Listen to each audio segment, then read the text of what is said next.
5, 4, 3, 2, 1. Sawatika, and thank you for taking the time to view this historic event. My name is Frank O'Neill, and my guest is Lela McNeach. McNinch, yes, McNeach. sir. My guest is running. First of all, she's a leading candidate for the governor of the state of Nebraska. And today we will be discussing politics, a little philosophy maybe, common sense, and human life in and of itself. To begin with, I will give a little history and background of myself.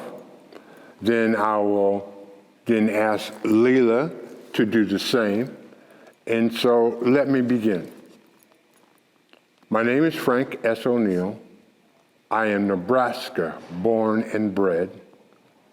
I attended St. Benedict's the Moor grade school, and I am a product of the Jesuit educational system. I applied, was accepted and attended at Creighton Preparatory High School from 1962, and I graduated, walked across that stage in 1966. From there, I went to the University of Nebraska, whose only campus was in Lincoln. I was a music major with a flute as a minor instrument, and my minor was education. I left the university in '67, spent 1 year there, came home, spent 1 year here, and then I left on my journey to discover the world. I enlisted in the United States Coast Guard in 1968, was discharged in 1974, had a family. I started writing in poetry in 1983.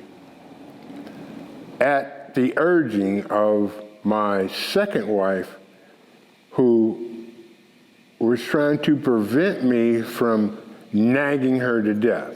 Let me set the scene. Candace and I had been dating for about 8 months, and so we decided to get married. So we got married vis-a-vis the justice of the peace. Now I have told my parents, but we have not made a trip to Omaha, Nebraska. I was living in Dallas, Texas. So I called my parents and we made a meeting to take place on Thanksgiving. On the 1st of November, I am freaking my wife out from the standpoint that I'm trying to figure out what gift that I can present to my parents. And I presented to Candace all the things that my parents have been able to do and places they've been, and et cetera, et cetera. And I was really nagging her to the utmost. She finally said, "Frank, you're a smart guy. Why don't you sit down and write them a poem?" I thought for about 30 billionths of a second, and that's what initiated my start into poetry. I wrote my parents 2 poems. When we came home for Thanksgiving at dinner that evening, I read them both, and the response,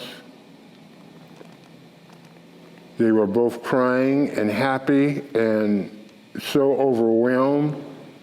It was at that point that I knew that this is what God wanted me to do, I wanted to do, and that's when I physically started writing. I've appeared on stages in Omaha, Nebraska. Actually, I started in Kansas City, Missouri, came home, Omaha, Nebraska, and the City of Angels, Los Angeles, California. While for 2 years I was speaking in Omaha and California due to the fact that my aunt had taken ill, I found the outlet for my poetry in Los Angeles. I spoke at 8 different venues. I was blessed to be a featured poet at Beyond Baroque Performing Arts Center in Venice, California. I received 2 accolades from a place known as the DA Poetry Lounge. My first 2 appearances there, I received standing ovations. I published my first book in February of 2010, of which now I have currently 4 books published. I was blessed twice. The first blessing, to receive a critique from the poetress Nikki Giovanni and Tom Joyner. The second blessing, in 2015, I worked with local filmmaker Jason Fisher, and he did a video of one of my poems, which was, I wrote 2 signature pieces for my first book, Stop the Rain and I Do Not Use the N-Word. Jason did a video of I Do Not Use the N-Word, and the Nebraska Arts Council in Christmas of 2015 awarded Jason and myself the award of Surrealist Poetry Video, which became part of the world of literature. And with that blessing, I am now in pursuit of my last 2 goals. So there's a little bit of my history with regard to poetry. I also have a TV show which airs on Cox Channel 22 on Monday and Wednesday evening. The title of the show is Shut Up and Dance.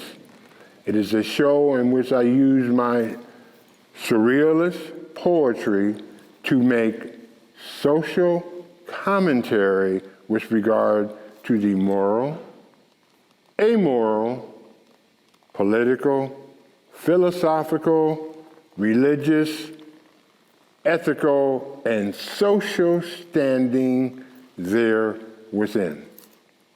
And with that, I turn the show over to Lela. Thank you, Frank. I do have to tell you that sitting here with you, I feel very small in comparison to all you have done and all that you are. The experiences you've had, the life, the awards, the opportunities are just incredible. I feel little. Thank you. So Thank you. I'm Thank blessed. You. I am blessed to be here with you. Thank you. Yes. Thank you ever so much. You're welcome. I really, don't get me blushing now. So a little bit about me. Lela McNinch. Lela Conley McNinch. I was born Conley in Broken Bow, Nebraska, out in the sand hills where there's an awful lot of nothing except blue sky and beautiful fields and fresh air. And then when I was just a little girl, we moved to York, Nebraska. And I grew up there. 42 years of my life I spent in York. I went to York High School, graduated from York College, which is a private Christian college. I studied the Gospels and the Minor Prophets, which really set a foundation for my life.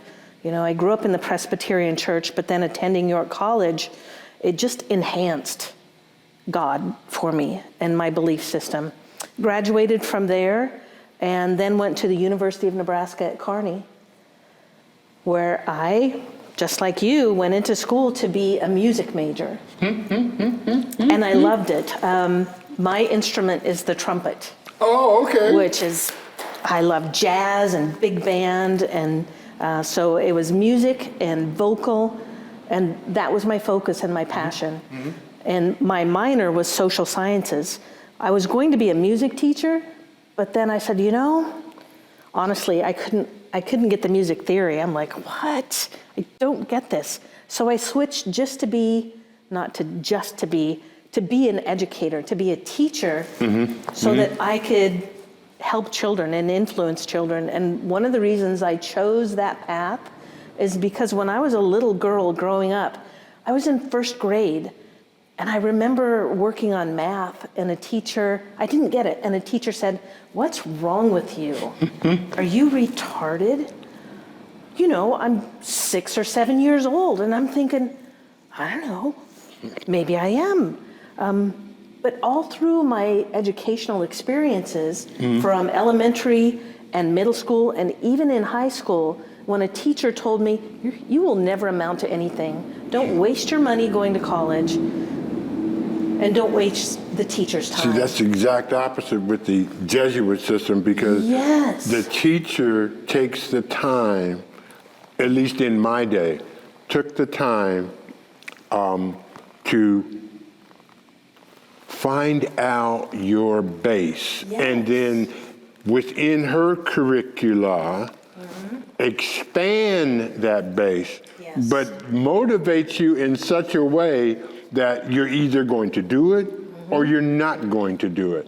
And for me, from the standpoint of how my parents, I owe everything to my parents, but it gave me even that much more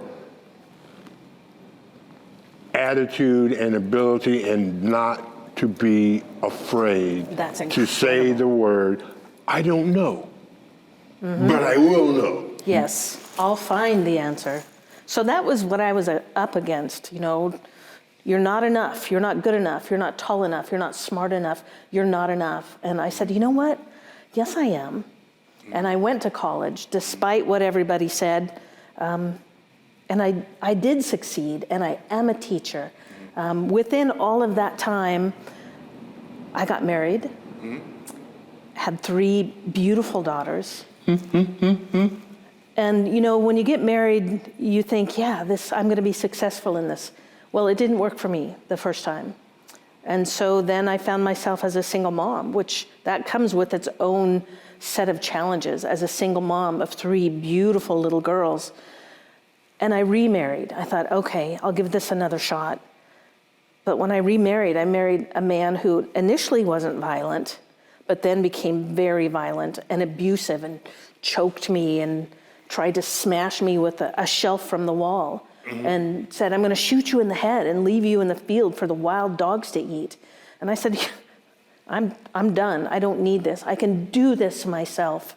And so I divorced again and was a single mom for 12 years with little girls, and struggling with 1 job and 2 jobs and part-time jobs, and donating plasma and participating in medical studies just to survive and have enough. And it was tough, but I wanted to give my girls all that they needed. I wanted to make sure we had enough, and mostly that they had enough. And I was able to do that. And then after my youngest daughter graduated, I met an incredible man who people told me, the kind of man you're looking for does not exist. I said, yes, he does. I believe that he does, and he'll be put in front of me. And he was. The odds of us meeting were 1 in billions, because he was from Wyoming and then Utah and in the military.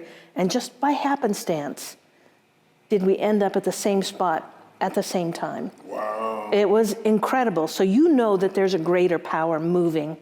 And we got married, and we've been married for 13 years now, and together we have 5 daughters and 7 grandchildren, all of which are absolutely incredible and successful, amazing human beings. But, I went to school, and my degree's in education, and then I came back and I was able to substitute teach for a little while, but I couldn't find a full-time job, and I needed that. So I went to work at York at Nebraska Correctional Center for Women. And so that was a huge change for me from being an elementary school teacher where you nurture and you love those little kids and say, you can do anything you want, to going into a prison system with adults. And I was like, whoa, this is a lot different. And one thing that was shocking and saddening to me is when I went into the department that educates the inmates, how many illiterate, fully illiterate adults there were. And I was really sad and embarrassed as a teacher, and I said, how did we let so many people fall through the cracks? We need to change, and that's when the No Child Left Behind was being pushed through. So we weren't serving people, which is ridiculous, because we need to do that. After I worked at York, I went to the Lincoln Correctional Center and the treatment center when it was at Air Park, and the state penitentiary, where I worked in security and emergency response and as a hostage crisis negotiator, learning to really listen to people, watch their body language, what they're doing, what they're saying, how they're moving, and feel what they feel, it was wonderful. And from there, I was recruited to Nebraska Emergency Management, where I was able to train first responders all across the state on how to keep people safe, not white people, not black people, not Hispanic, not Asian, everybody. You keep everybody safe because we are all in this together, and you protect everyone. So how to respond to that. And then with state agencies on continuity of operations and continuity of government. So, if a building blows up or a tornado takes it out, that we can continue to serve the people. And that's important. From there, I went to the Nebraska Department of Education. I came full circle, which was an incredible blessing to me, because my passion is education and being able to love and take care of people. And so at the Department of Education, I was the director of school safety and security for the entire state to help the schools, the educators, the children know how to stay safe, know how to recognize bullying, cyberbullying, date violence, mental health issues, suicide, to prevent it, and the red flags that come along with somebody who chooses to be an active shooter. And it's like, you're missing things, and it all stems from being kind and respectful to everybody. And if we teach that first as a foundation, that's the most important thing, is respect everybody. Then there were budget cuts. They eliminated my position, and so there I was. And at that time, I was still a single mom. So there I was, without a job. Been there, done that. Yes, and that's a terrifying place to be. It's like, what am I gonna do? But at the same time, the incredible man that I met said, you know what? Will you marry me? And initially I was terrified. I'm like, ooh, I don't know. I don't need to be rescued. I don't want to rescue anybody. I can do this myself. But man, I just fell in love with him, and we got married, and I was able to take care of a couple of my grandkids at that transition period, and until I started working again, and now I get to be an adjunct professor at the university in the School of Criminal Justice and Criminology, helping to build our Thin Blue Line, but more important than that, helping to build the character of young men and women and help form their minds so that they can be kind and gracious and respectful and see the good in every human being that is out there, and to slow down and take the time to see people and listen to people and say, you know what, I see that you're really upset. What's going on? How can I help you be better? And so when I'm helping to build these new law enforcement officers or attorneys or wherever they go in life, I'm building them to be quality people and see people instead of, oh, well, there's that kind of person, I need to be cautious of that. No, you see the whole person and you love them and you figure out who they are. So that's me. That's me in a short, sweet, condensed version. Beautiful. Thank you ever so much. Yes. Now, for the format for our discussion here today, I would like to operate in 28-minute sections. Absolutely. Such that we go on for 28 minutes, then we stop 15, 20 minutes for a little break, and then get back. I think that way we keep each other energized, and we keep the discussion fresh and well, and we are excited. There's no doubt about that. We are excited. Yes. So, with that, my first question to you is this. There is a word in our vocabulary. That word is lineage. What do you think of when I say this word? I think of where we came from.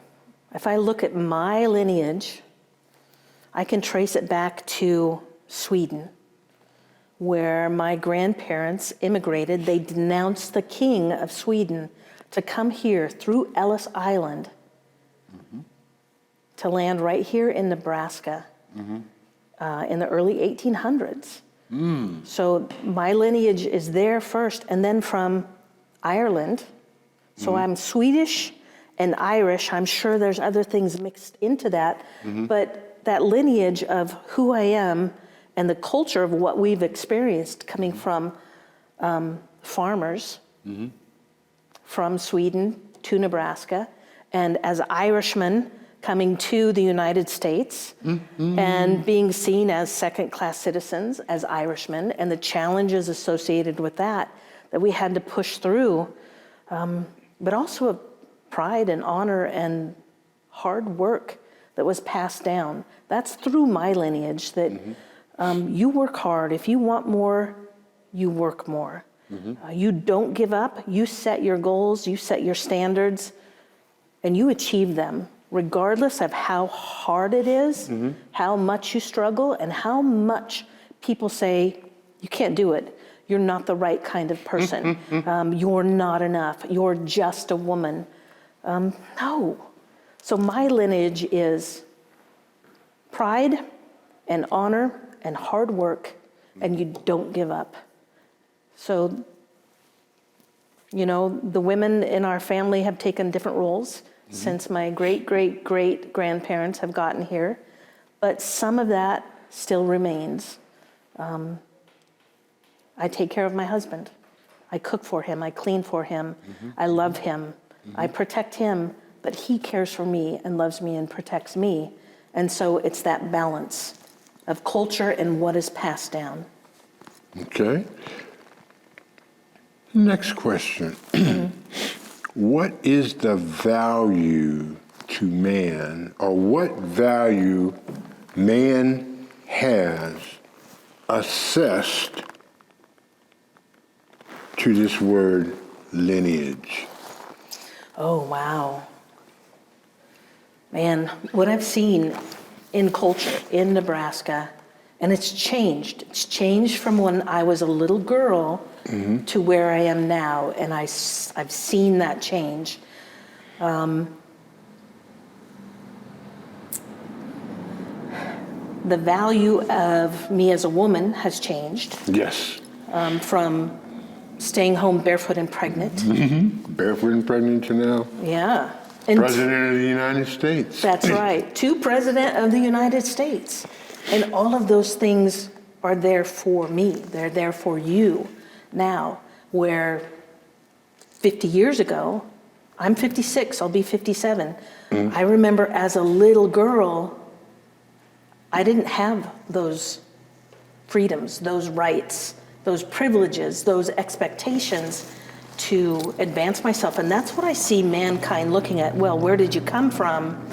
Based on where you came from, no, there's no way you could possibly do these things. And that's a lie. I don't know who those people are who have created that lie and made people believe it, but it's the biggest lie that there is out there, because if we allow people to explore who they are and to believe in who they are and give them hope, we're capable of doing anything, any of us. Is lineage transcending? What do you mean? By transcending, it will exist, from my perspective, it will exist till the end of time and time itself. That its value, its culture, its knowledge, if placed in the right pocket, will become transcending, as in our belief system, for those who have a spiritual belief system. I'm sorry I have to preface that by saying for those, but we live in a time that the most insignificant thing will put you in the spotlight.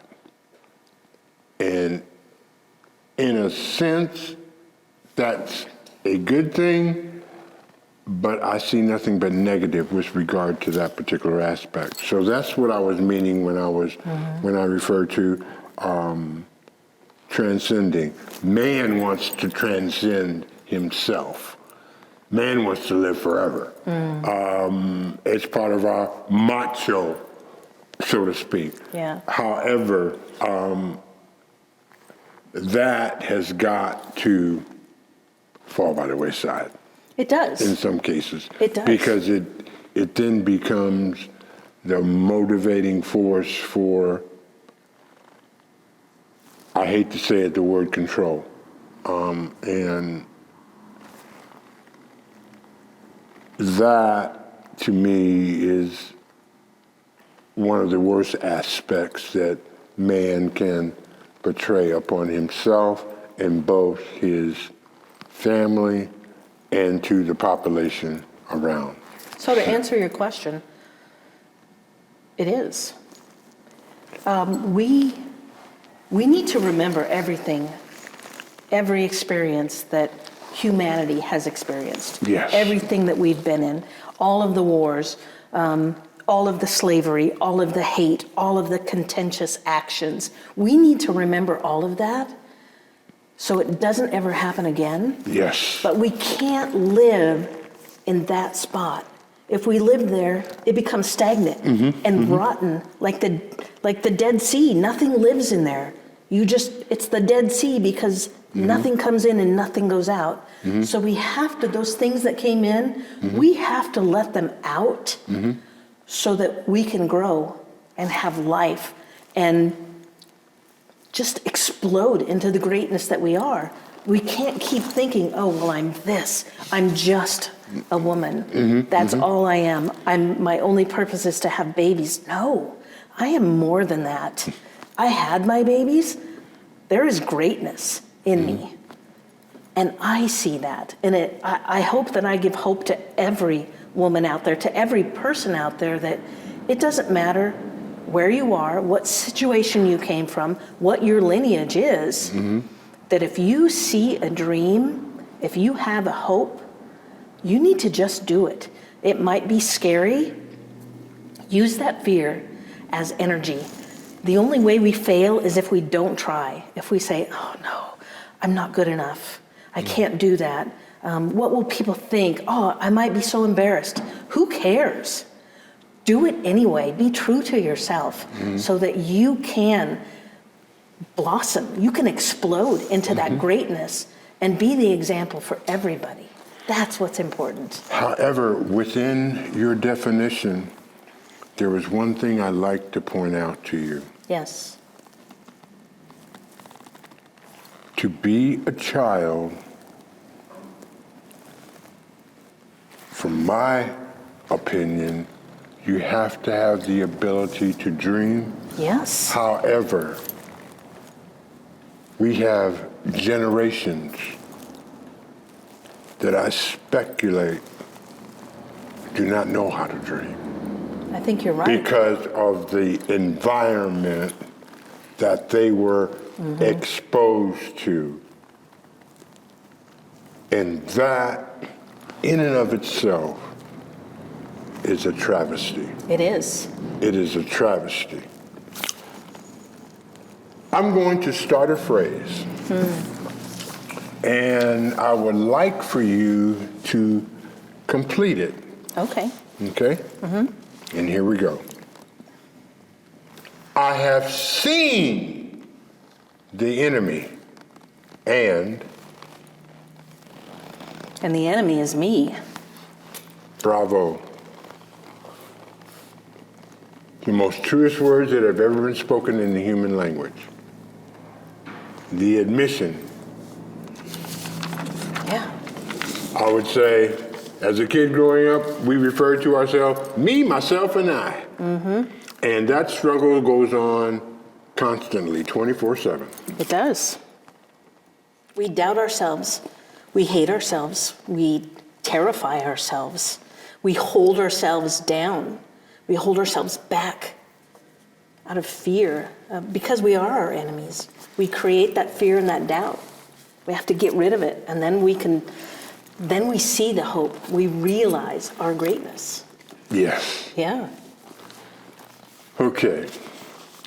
The grande dame of New York society once said, when asked the question if she was going to the opening of the Met when the Met was built, and we know who donated the money for that.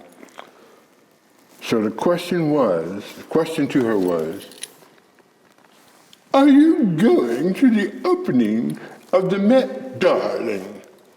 And her answer, no, darling. Why would I want to go see a bunch of lower class performing on stage? Is this the core? I have renamed the Republican Party the elephant, libation, swell-headed, cretin, political social club with the 11,11,11 boys and the Tea Party, aka the Republican Party and RNC. A belief system was instituted by candidate Romney in a presidential run.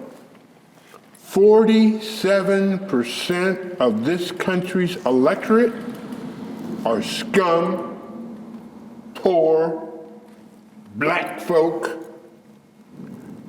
and they are irrelevant. Just plain old chattel property.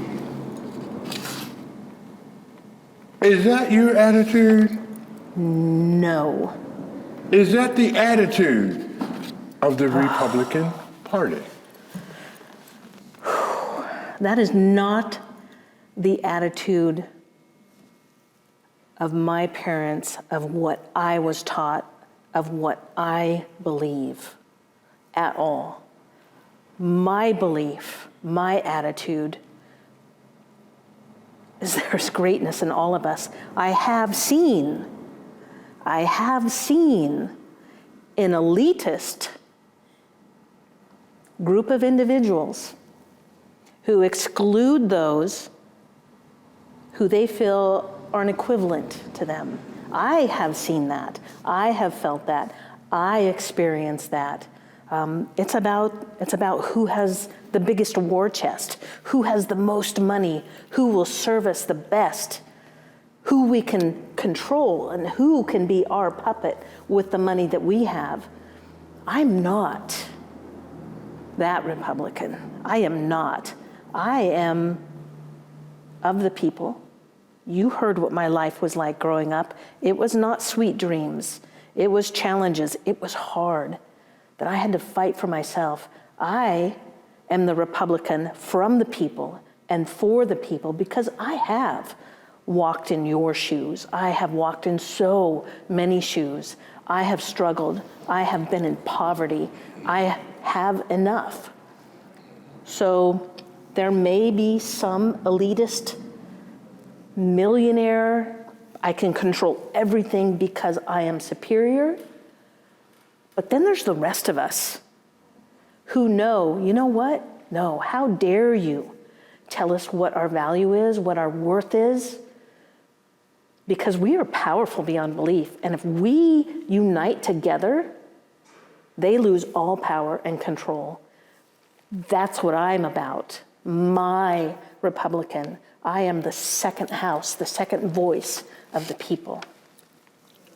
But within my question, there were several There questions. were multiple questions. And initially, my query has to do with the attitude and approach. I felt it was very significant when candidate Romney signaled the 47% rule. That's ridiculous. Because when you break it down, state by state, election district by election district, why then, after the last presidential election, did red states move to change the 53% and limit that access?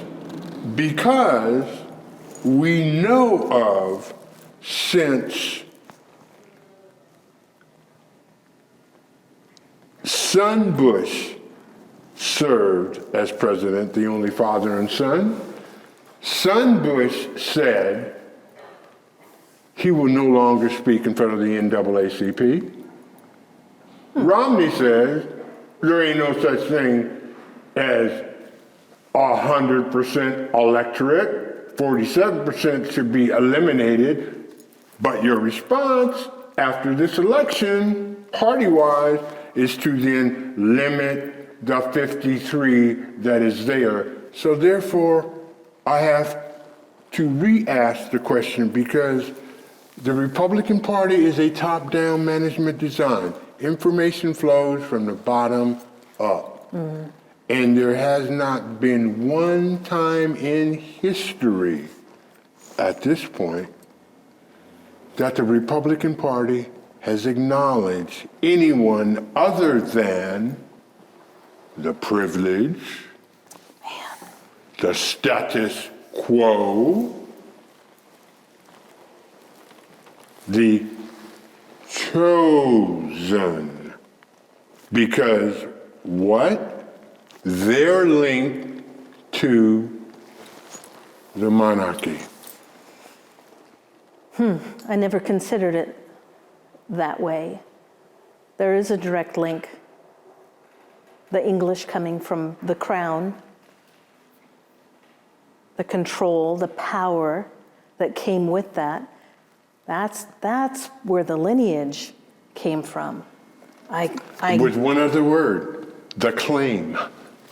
The claim to power and success. And I think that's probably hard for people to give up. It terrifies them to think that they're no better than anybody else. They want to grab hold of that power and keep it, because if they're the same as everyone else, they lose their identity because they're not whole in themselves. They haven't seen their own greatness. When I can look and see your greatness. That scares people. And that scares people to admit, wow, you know what? You know more than I know. You've done greater things than I have done. That terrifies people who are in that elite party when they've had their money, their successes, and they work, but so much of that money is passed down from generation to generation. It's lifelong money rather than earning it. And here again, has the Republican Party, in your opinion, expanded its base or limited, even more limited and selected its space. Because at the core, we are human beings. Yes. Okay? If we believe in God, God is 24/7, and he don't care, he don't give a damn where your culture is No. or where you're from. Nope. Just dial 1-800-GOD, and he's there. However, your party has a different view of the electorate.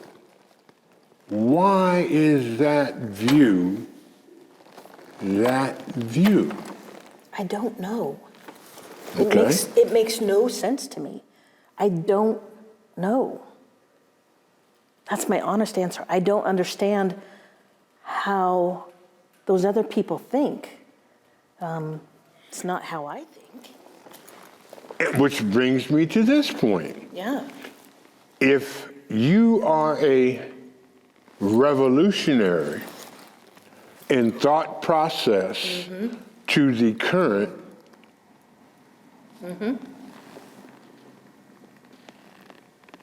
why signal yourself out there to try to achieve a position as opposed to the opposite, where you kind of go underground on the surface, and then if you acclaim the acclaim, win the office, then present your color?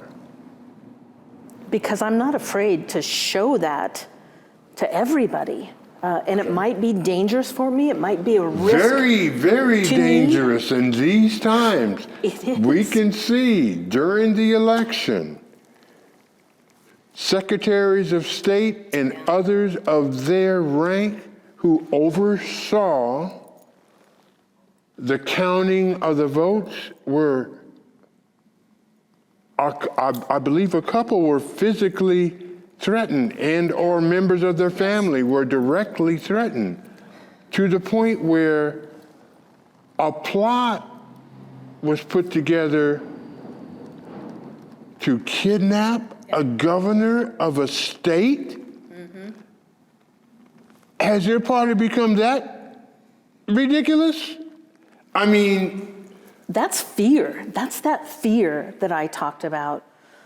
I have not been given a heart of fear or timidity. I just have not. I never have since the time I was a little girl. And I'm not going to start now. I am not going to let people control what I think or what I do or what I believe, or that I see the greatness in humanity and want to protect all of that greatness. What are we missing when we keep pushing people down and saying, no, you can't do it because of your lineage. You can't do this. That's wrong. We're missing so much greatness and so much power and so much change that we could do as human beings, as a country. We need to do that. And I don't understand why people are afraid of that. I am not afraid. I want to embrace that and pull everybody up with me. I'm not going to give you handouts, but I'm sure going to give you a hand up and opportunities and say, come on, come with me. We can do this. Hold my hand. We will do this together. If you're afraid, I've got you. Use my courage. Use my strength. We will do this together. It might get ugly sometimes, but if we hold the line, we are capable of anything, and nobody can stand against us. what was the failure of the last election?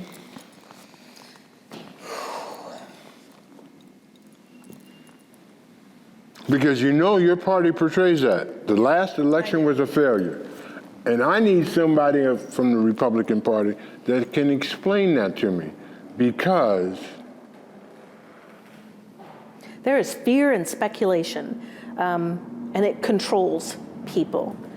They didn't get what they want, and so what I see is a big temper tantrum being thrown. However, I don't know. That's if there was 80% cheating. of your party at this point. Over 7 million people voted for the previous president. Am I listening to the election? It's this, it was that, it was this, it was that. And I say, nay, nay. The ladies and gentlemen of both political parties who served in the role as overseer for the election, to me, we owe them a debt of more than gratitude. Some took threats. They did. But each and every one of them, when they met together, they bonded and said this: there will not be any question from any of us with regard to the results of this election. And by cracky, they produced that. Because when you look at the rate, potentially there could have been an error, et cetera, we need to send them to Hawaii for a week. A week's not long enough in Hawaii. You know what I think happened, honestly? I think that the former president, even people on the Republican side of the party, saw inappropriate behavior, inappropriate words and actions. Our leaders have incredible power, and I think that a leader needs to model the kind of behavior that they expect from everybody. Well, the former president sure modeled his behavior. And that behavior was wrong. It was offensive to me. Very offensive to me, because I thought Yes. he made the office of the president of the United States Yes. no more important than a garbage can. And you know, that's sad, because that is a very prestigious, powerful position. And with incredible power comes incredible responsibility. You have to be humble.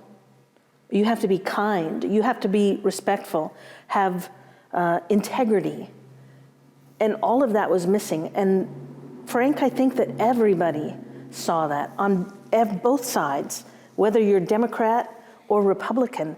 And everybody saw that and said, man, that's just wrong. And that doesn't represent who I am as a human being. It does not represent who I am as a Republican. And they said, no, you know what? You're breaking things. We've worked so hard to unify and to see each other as equal, and you have broken that. What did you think of his phone call to the Secretary of State from the state of Alabama? Tell me what the phone call was. Listen, Mr. President. Hey, can you find me a couple thousand votes? Jeez. That's the phone call. I do remember that phone call, and that's wrong. You know, I'm being asked a question that I have to send out for the newspaper. Do I think the elections are free? I do think they're free. Do I think they're fair? You know, I'm telling you, based just as being a candidate and being excluded from forums, because those people who have the power say, you know what? We don't see you as equal to these other people who have these millions of dollars or raised millions of dollars. So therefore, we don't want anybody to see you. So as far as that aspect, no, I don't think it's fair. I think we need to hand count ballots and write down what we've counted and then send that in. So when the machines count that they get the same number that we do at the local level, and then that goes to the county level, and then that goes to the state, and every single one of those numbers better be the same, and no manipulation with that. So yeah, that was wrong. That phone call, how dare anybody? And that goes to that integrity issue that I talked about. You need to have integrity and model that integrity if you're going to lead the people, because that's a huge responsibility. You have to do what is morally right, even when no one is looking, even when you think no one's looking, or when everybody is looking. You have an obligation to be morally correct, have honor and integrity. And if you can't have those things, you shouldn't be in those positions. If you see people as less than, you shouldn't be in that position. You shouldn't lead the people. You should work to build everybody up, to encourage them, to give them hope, to give them that dream that yes, you can do it. If you want to be the president, man, go for it. Nothing should hold you back. Those are the kind of leaders that we need. You know, and that probably puts me in a really dangerous position. Oh, you've already, by the fact that you're sitting here with me, you already have you've placed a target on your. Because I believe in people. I don't care who you are. You have placed yourself, and regrettably, your family in a very difficult position, because we have legacy, we have history, we have tradition, and you are being a rebel about all three. I am. Within a party that is staunchly. How much money you got, man? And I'm sad to say that, but your party has always been about business. Business and control. Having said that, what do you know of Andrew Carnegie? Tell me about Andrew Carnegie. I told you, you know far more than I know about Do you know he was everything. a member of the Republican Party and picked presidential candidates? Yeah? Are you aware of that? No, I was not.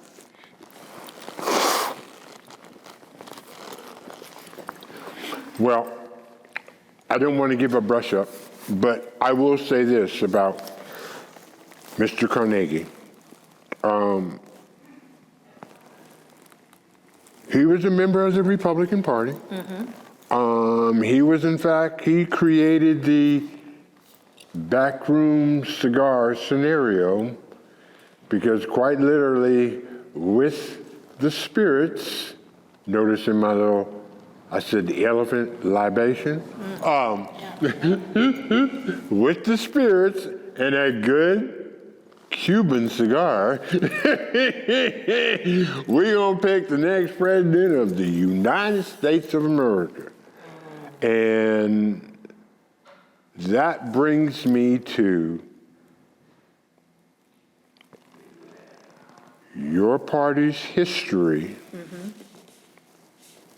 with people of color. Okay.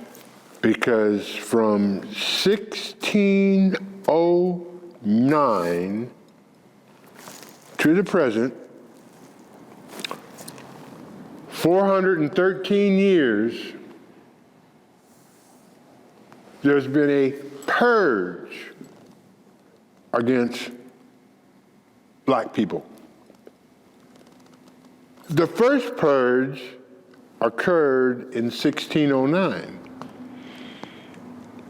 Are you familiar with Captain John Smith and his guys that they arrived in a little rowboat in 1608? Yes. Then we had the celebration of Thanksgiving. Yes. Then they ran out of supplies. So Captain John with Pocahontas and more tribute should be given to her than any other woman in the world, because she met Captain John and the guys, and within a very short period of time, she was fluent in English, which gives you a question with regard to who's got knowledge and who don't. But Captain John with Pocahontas went to England. During that time abroad, the settlers ran out of food. They didn't go out and plant the seed and work it and all this, that, and the other. They sat on their butt, breaking their wrist, which they had plenty supply of. So when Thanksgiving rolled around, guess what the gift of giving was from the settlers to the indigenous Native American tribe who just a year ago gave them food? All they had was alcohol. They damn near massacred the whole tribe, which was the purge of red. Then we have during the railroad, the Transcontinental Railroad, we have the purge of yellow. We write a bill such that we can bring Asians into the country, and no sooner than they get off the boat in San Francisco, according to one of the greatest men in the history of American literature, at night the police would gather in the ghetto. They would spend all of their day gathering mad dogs, and then they let the dogs loose against the people who lived in the Asian ghetto nightly. And he wrote this in the San Francisco Chronicle. His life was threatened, and guess what Samuel did? He left San Francisco. That's the only reason why he left. Wow. And I find that quite interesting. That is history I've never heard. There's a beautiful story about Samuel Clemens and slavery, which brought him to the point where he said, and I quote, "I think I have lied." He was the second man in the history of the world who acknowledged the existence of men of color. The first, do you know who the first was? Tell me. William Shakespeare, his play, Othello. Samuel Clemens was in the Upper East. He had built what you might say like a little castle. In other words, he had a room in the back of the house where he had all of his books and where he would go to write. On this one particular day, a troop of Union soldiers were marching through. Now, Mr. Clemens had a slave, and she traveled with him almost through his life. He is sitting up in his perch because it was built above ground, and he's looking out, and here is the scene. His slave runs out and starts to lose it with 3 men. Come to find out, those 3 men were her sons, because she was a slave, and on the plantation that they were born in, they were taken from her at birth and sold as slaves. Wow. And that reunion, I think Samuel documented that, but that's what drew me to Samuel Clemens. Because when I read him as a child, I hated him. And I hated him because of the literal as opposed to the, every book has a cover, Open up the book and read it. Don't just judge it by the cover. Right. Because of the language and etc. Yes. And that's what's so fascinating about history, because if your eyes are not wide open, you will not see. From my viewpoint, the Republican Party cannot see past the tip of its nose. Agree or disagree? You put me in that party. I am in that party. I'm so different because I don't see this puzzle piece here and this puzzle piece here. I am the anomaly. My blinders are off. I see it all. But your blinders are family life threatening. How do you deal with that? As a child, I saw exactly what you were talking about. I heard exactly what you were talking about as seeing anybody who wasn't white, anybody who didn't have enough, as nobody. I witnessed that firsthand, and I don't know at what point that changed for me in my life.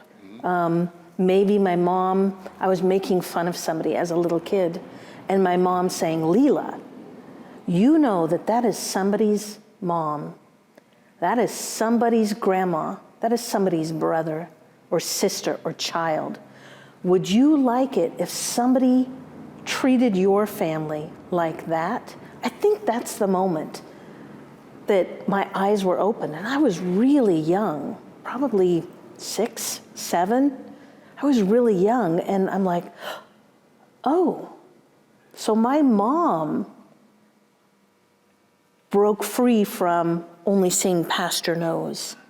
She allowed me to see that we are all the same. We all feel, we all cry, we all have hopes and dreams. And don't shame anybody based on what they look like or who they are or where they came from, because we are the same and we need to lift each other up. There might be a point where you give me the hand up, that I need the help. And that's what we need to see and embrace, that, you know what? One day I give you the hand up, and the next day I'm looking to you to pull me up because I'm in not a good spot and I need your help. And once we recognize that, we're unstoppable, Frank. We really are.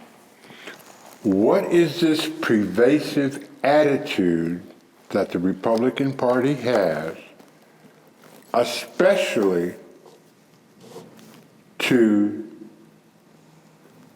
the LGB, and I'm going to stop it right there. LGBTQ. I don't get it. I have family and very dear friends whom I love, who contribute to society beautiful in all that they do, and the work that they do, the creativity that they bring. They're executives, they're professional, they're artists, they're musicians. I don't get what they're so afraid of. My gay friends, they don't want to date you. They have their own circle of people who they're going to hang out with and love, the people who love them back, who they know they're safe with. I'm fortunate that I'm in that circle of people they trust and that they love, because they know I see them just like I see you, just like I see anybody else, that we are all equal and we all have greatness. So I don't understand the issue with it except fear. People fear what they don't understand. And I know part of it is religion. They'll always fall back on religion. But people need to be careful of that. Not everybody's religious. Not everybody shares the same religion. But the Christianity that I was taught, I mean, we read the Old Testament, but then you look at the New Testament, which is interwoven into the very fabric of who I am, my Christianity, and it is based on love. That you love everybody, that you show kindness to everybody, that you love your neighbor like you love yourself. It doesn't say love your straight neighbor. It says love your neighbor and help these people. And it also says don't judge people. That is not your job. But isn't it typical It's ridiculous. of your party to, when you point with one, 3 point back at you? Yeah. A poem that I wrote. The thing is, does your party believe at birth we become, when we draw our first breath, we become vessels of the Lord? And because of that fact only, me being a vessel of the Most High, no one has the right to judge me, because there's only one divine magistrate. Because you are God's and you are His. And He will judge me. However, Yes, sir. why does your party have this insanity with regard to judging sexuality, the truth of sexuality, the definition of if a person does a sex change, at what point did the gene count say more male than female, and all of this?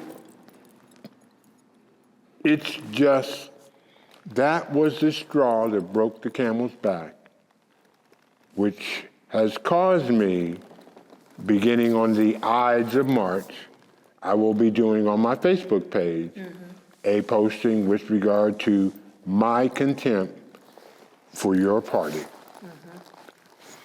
based on my goal is to ostracize your party. Let me save you from yourself for a minute. Because there are, and I know, because they're my friends and my family, LGBTQ who actually are in the Republican Party. They don't I find that interesting. They don't have the corner on the Democratic Party. No, I'm not saying for a corner. What gets me is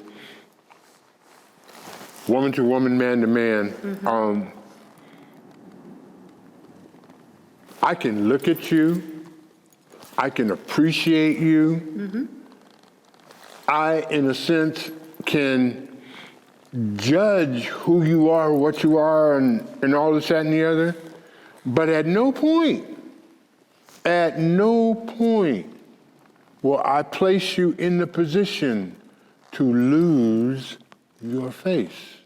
However, the American way is, how much mud you got, John? And that is the history of politics. Yeah. For this reason and this reason only. One of my heroes, William Jennings Bryan,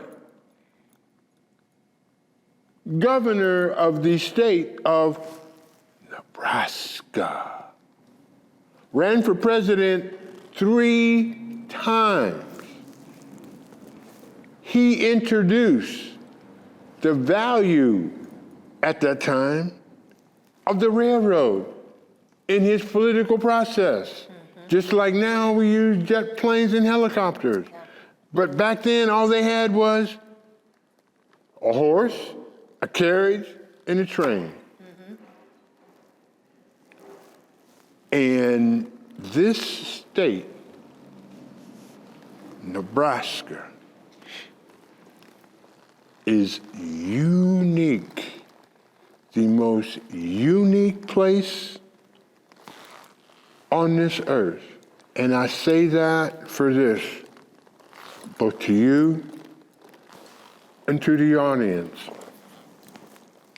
Never let it be said that you can't make it in Nebraska. Believe me, I am a living example. As am I. You put your mind to it, you get down, you do the work, you do the grind, and you can and will become a success in your endeavor. Why? Simply because, number one, you're in Nebraska. Because we have a unique way of viewing the world, seeing the world, because there are two different things, and our participation in the world and all of the knowledge that has come from this state and spread throughout the world. Why is it that the current governor, lame duck,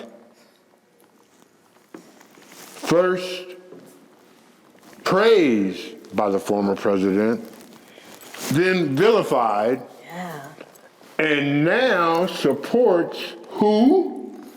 A candidate of the Republican Party who has the endorsement of the man who I just say, he's a bald-faced liar. He deserves no respect whatsoever. Transparency and honesty is paramount. Is that in the Nebraska Republican Party?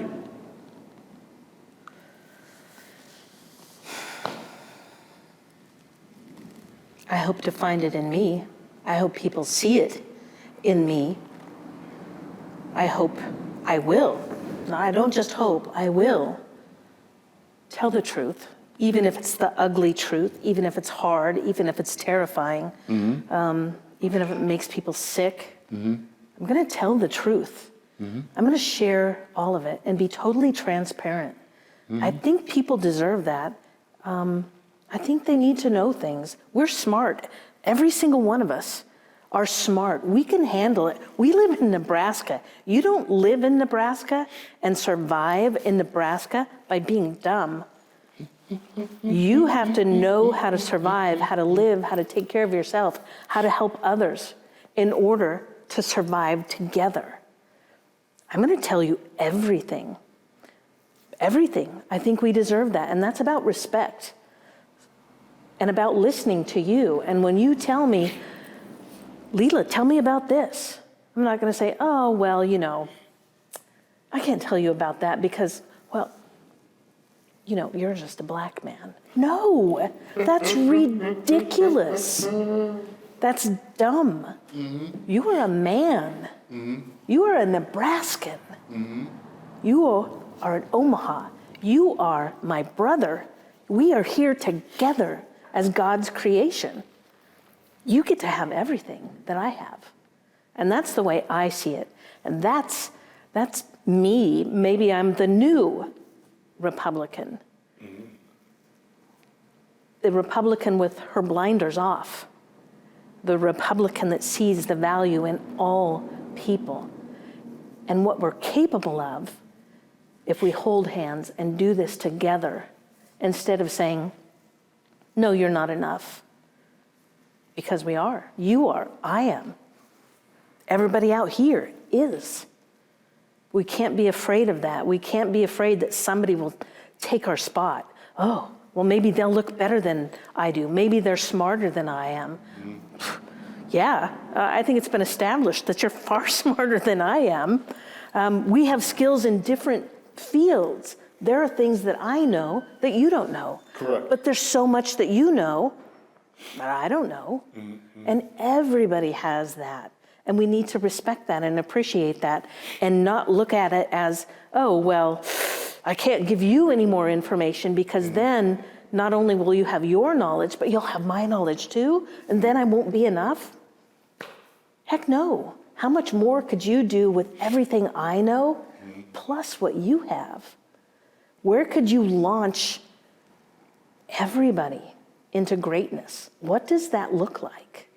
That's incredible. And I think at this point, we are going to take a break and get a chance to refresh. Okay. And so we will be back in 15 minutes. All right. Thank you very much.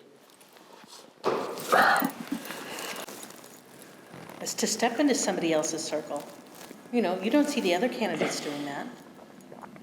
They don't. And that's why I wanted one person from your side of the coin to have been here, because then that gets reported. It will, and you know what? I'm thinking all of those other Republicans will say, hey, wait, I want my fair share. What about me? What about me? And they may call you and say, hey. Well, I'll put it to you like this. I'm open to that. Yeah. If that comes across your plate, except I have a tree that needs to be, in other words, I would prefer, if a candidate wants to contact me, they contact my agent first. Yes. I don't want to speak to them direct Exactly. until when my agent speaks to them to find out where they're at, where they're coming from, are they gentlemen, genuine, Yes. that, that kind of thing, okay? And that's to protect myself more than anything else. Because the last thing I want to do is to be used, okay? And you shouldn't be. I would hope not. I know filmmakers that have gotten weird phone calls about, let it be, like threatening, vague, that they could never trace. So I was kind of skeptical of that at one point, but certain topics, if it gets out that you're doing a documentary, whatever, on X, Y, or Z, I've never done that call, but I literally know people that have. So we'll see it this time. We'll see. Who knows what will grow from the planting of this seed to the blossoming of the flower. Yeah, my husband says, you be careful. This is real right now. And it can get real deadly. Oh, it's going to get deadly after this gentleman does his thing. That's when the reality will have sunk in. Right. Because the first person or group of people that watch it, word of mouth. Oh, yeah, that'd be huge. Huge. That's why I wanted. And being strategic about where hey, I have this new interview. Yeah. Yes. I get it. It's all about strategy, and it'll trickle out to everywhere else. But there's a group that will embrace it, and there will be a group who it ignites the fury. Yeah. Yeah. Okay, are we ready? We are rolling. Okay, all right. I'll give another countdown. 5, 4, 3, 2, 1. Sawatika. And thank you, each and every one of you, for taking the time to view this program. We will continue with segment 2. Segment 2 has to do with Nebraska. In my TV show, I end my TV show thusly. I light a candle and I say the following: Nebraska, we are more than agriculture. Nebraska, we are more than beef. Nebraska, we are more than football. Nebraska, the good life. Come read us. And that's where we will begin our topic. What is unique from your perspective On Nebraska. This state, Nebraska. We have the beauty and diversity of so much. You go to the western part of the state and it's still kind of wild and untamed and empty and free and non-threatening. People live in solitude much of the time, but they're kind. That's one thing, and I don't think that's just in the western part of the state. I think that's all through Nebraska. There's an unbelievable kindness to the people here, and it's genuine. It's absolutely genuine. So you have that western part that's still kind of wild and free and empty and vast. That people they're in the dirt, they're in the mud and the muck with the cattle and the grain, and they're working with their hands, and their hands are calloused and their knuckles are bloody from being in nature, and their faces are weathered from being in the elements. But that kindness continues. And then you move further to the east of the state, and you start to trickle in. Let's look at North Platte, where you have the railroad. We talked about the railroad and people coming in and building that, and it has grown substantially there. The railroad and the people who work in the railroad, they work hard, but they're gone. They're gone from their families, they're gone from their homes. But who they are, they take with them where they go. But they bring back and they return every time to Nebraska because of the kindness and the love that they feel of people here and the genuineness of it. And then you get to Lexington and then Grand Island, where you get more diverse. When you get to those areas, you have a little bit of diversity in North Platte, but you have Hispanic and white. So you have that diversity in Lexington and a different field. People are starting to embrace the culture more and accept more because they experience it more. And they're like, okay, we shouldn't be afraid of these people or each other, and we can work together and show greatness. And then you get to Grand Island, which is the hub of rural and urban. Mm-hmm. It is the mixture right there. And you have tremendous diversity there from every country, every culture, every race, every religion is all squished in this little country, small city of Grand Island. And people, I think, at Grand Island, because of the vastness and quickness of the diversity that just got dropped in their laps, they struggle with it. I was there and I saw it when I was the emergency manager there. Raids on swift plants and the responses of some people, and I'm like, whoa, what's going on? You know, there was some disrespect going on and lack of love for humanity that I saw, and the ripple effect from that, it broke my heart. But then you come a little bit further and you get to Lincoln and all of the education. I think there's at least 9 colleges and universities in Lincoln, and the culture there is unbelievable, and the acceptance there. It just becomes more and more the further east you get. And I haven't been in Omaha a lot, but I know in Lincoln, I can speak to Lincoln because I live there, that because I have a follow-up question about Lincoln. Yeah, that, you know, you embrace the culture, you embrace the diversity. And I think part of that is the education and people seeing everybody as, you know what, we're all in the same mission here, trying to better ourselves, reaching for greatness, and reaching for our dreams and our goals. And I see that in Lincoln.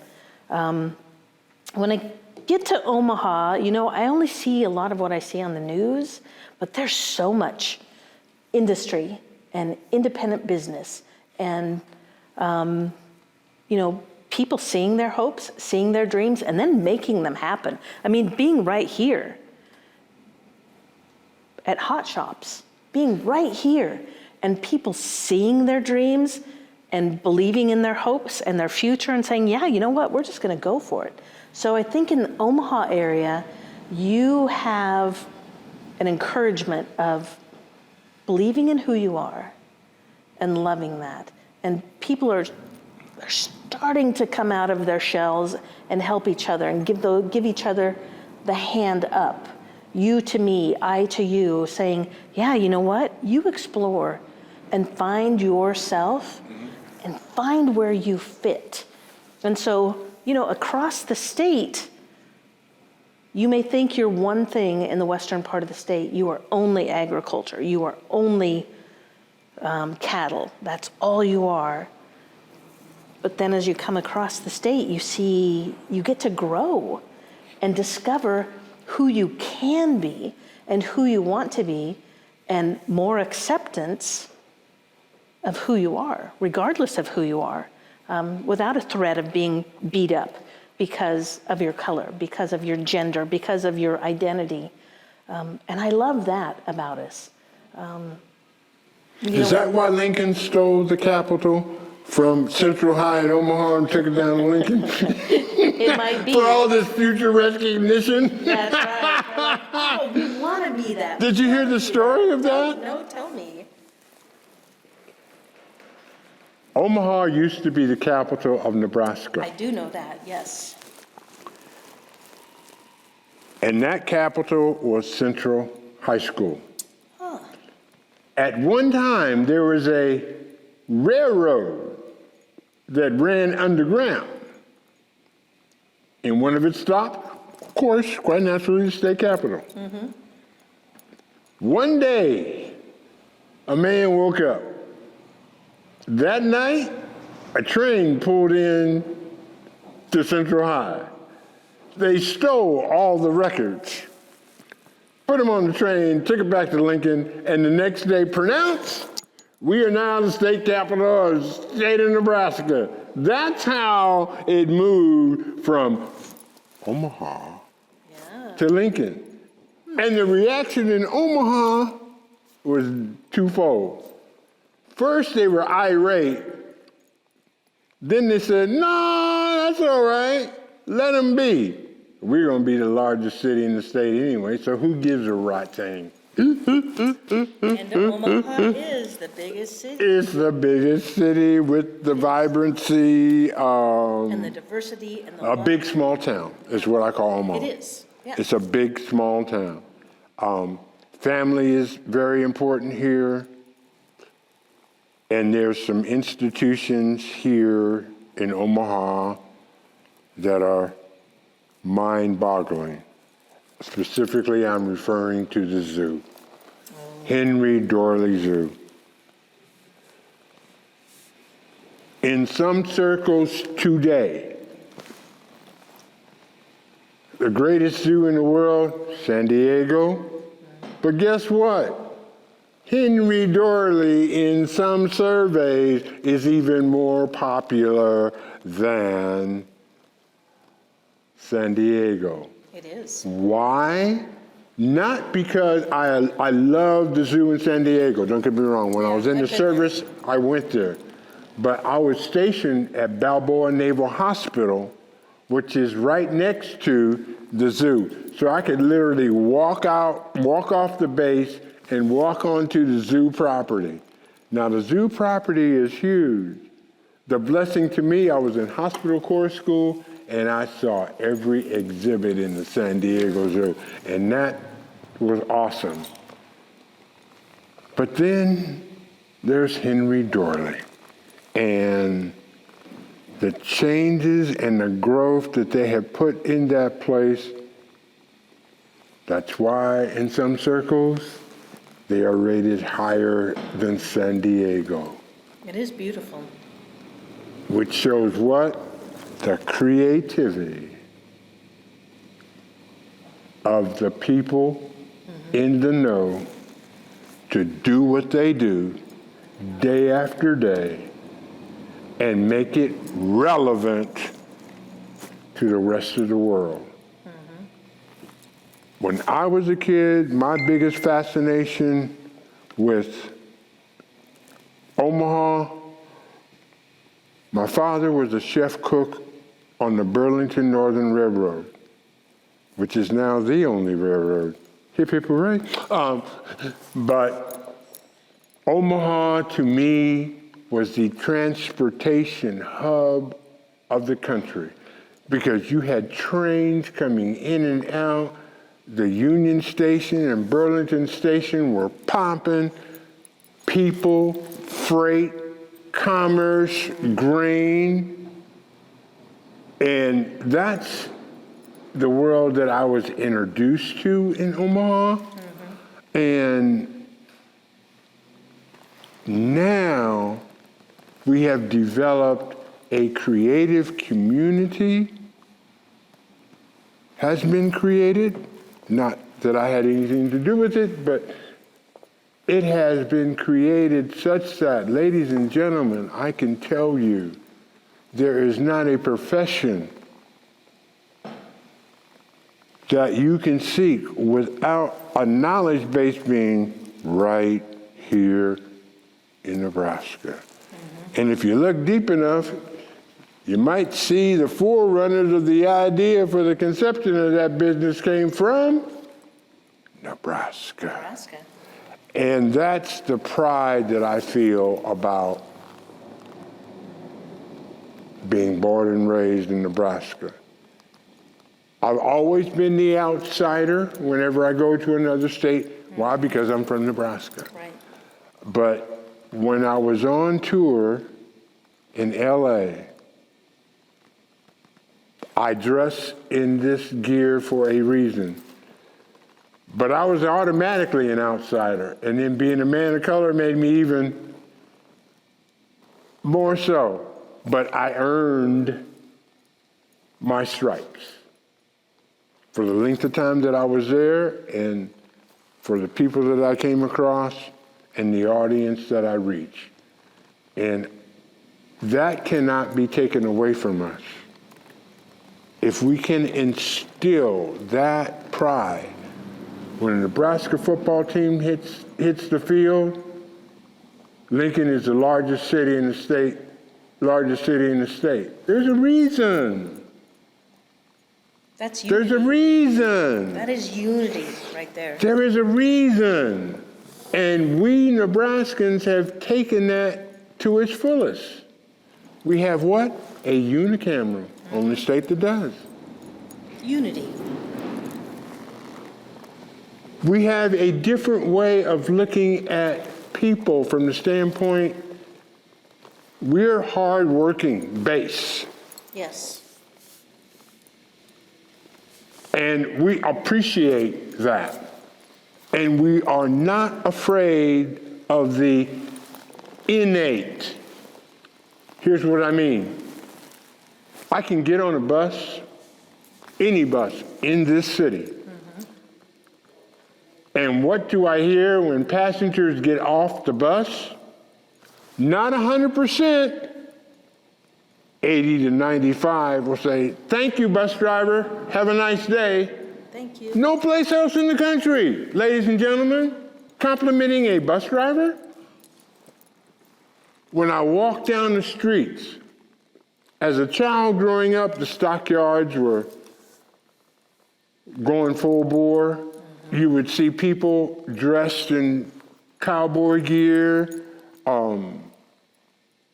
various, from all different places. The unique thing is, when you walk down the street and a man, let's say, I have my hat on and I do this, or I look at you and say, "Good morning," or "Good afternoon," the acknowledgement. That happens here innately more often than any other place in the world. It does. It makes us special. And the last thing which really propelled this image, listen to the people who've attended a University of Nebraska football game from the opposition and how well they are treated and respected. Win, lose, or draw on the Nebraska side. Yes. That Oh, the last little thing. We still hold the record for attendance at home football games, consecutive. That's our That's unifier. Nebraska. It is. Ladies and gentlemen. And that's what I love about being Nebraska born and bred. And everywhere you go, Frank, people will look you in the eye and tell you, good morning. Hey, how's it going? And you're in an elevator going up to work, people will talk to you. That's one thing my husband recognized. He transferred here from Utah, and he said, the first time I got here, I lived downtown Omaha, and I was walking to work. And people would acknowledge me. Hey, good morning, how's it going? He said, I was terrified because people don't speak to you in other states. They look away, they don't make eye contact. But here, they see you. They see you. Why is that a problem for the Republican Party? Not mine. I'm just saying, I'm speaking in generality general because It's got to be our fear. audience is in Yeah. general. It's so got to therefore, be fear. That's the only thing I can think is it has to be fear. People have not been educated to other cultures, to other people, to other ideas, and what they don't know terrifies them, but they're afraid also to even step into your circle to ask, to go to the max and dance and experience what that's like, to go to a drag show and see the beauty of some people and go, holy smokes, that's amazing. They're terrified to experience because they think, oh, well, what will people think of me? Who cares? Honestly, who cares? As long as you're good with yourself, you know yourself, it doesn't matter. I can come into your world. I can go into the Max. I can go to a drag show. I can go to any group, culture, experience, and love it. And embrace it and say, wow, look at the creativity. Look at the uniqueness. Look at the beauty of you and what you bring to the world. That's important. I think it's about fear. I think that there may be fear in the Republican Party to lose, like you said, coming from title, that eliteness, that we're all the same. And people don't want to lose that. They want to be seen as, oh, I'm special. Well, you know what? We're all special. Every one of us. If you just take away the fear and you see that, all of us are amazing. And I think that's what's going on with the Republican Party is there might be fear that somebody may be equal. We shouldn't be afraid of that, because if we all come together, how much more can we accomplish? How much more great are we? And that's what I'm about. That's what I want to see. That's what I want to do, is pull everybody with me, holding hands. You pull me, I'll pull you, and together, it's like Red Rover, send Frank right over. Well, you know what? When we're holding hands and working together, you can't break that chain. no, you You can't. can't. It just gets bigger and stronger and more powerful, and nobody can touch it. That's what we need to do. And I don't know why people are so afraid of that. I don't know. What do you think? Why do you think there's that fear? Or what do you think it is? The existence of fear within a society, part and parcel, is due to its leadership. If the leader is settled, relaxed, let's say, has the ability to be objective, not necessarily subjective, but objective, and we can see this in administration after administration after administration. If the man and or woman in that office projects confidence, stability, loyalty, there's no telling how far you can go. That's exactly right. It starts at the top, just like with our belief system. God accepts each and every one of us. We are vessels of the Most High. Therefore, our only judge is the divine magistrate, not legislatures, Yes. not rich folk, Yes. not middle class status quo folk, not poor folk. He grants us and empowers each and every one of us. What is the golden rule? I was raised on virtue,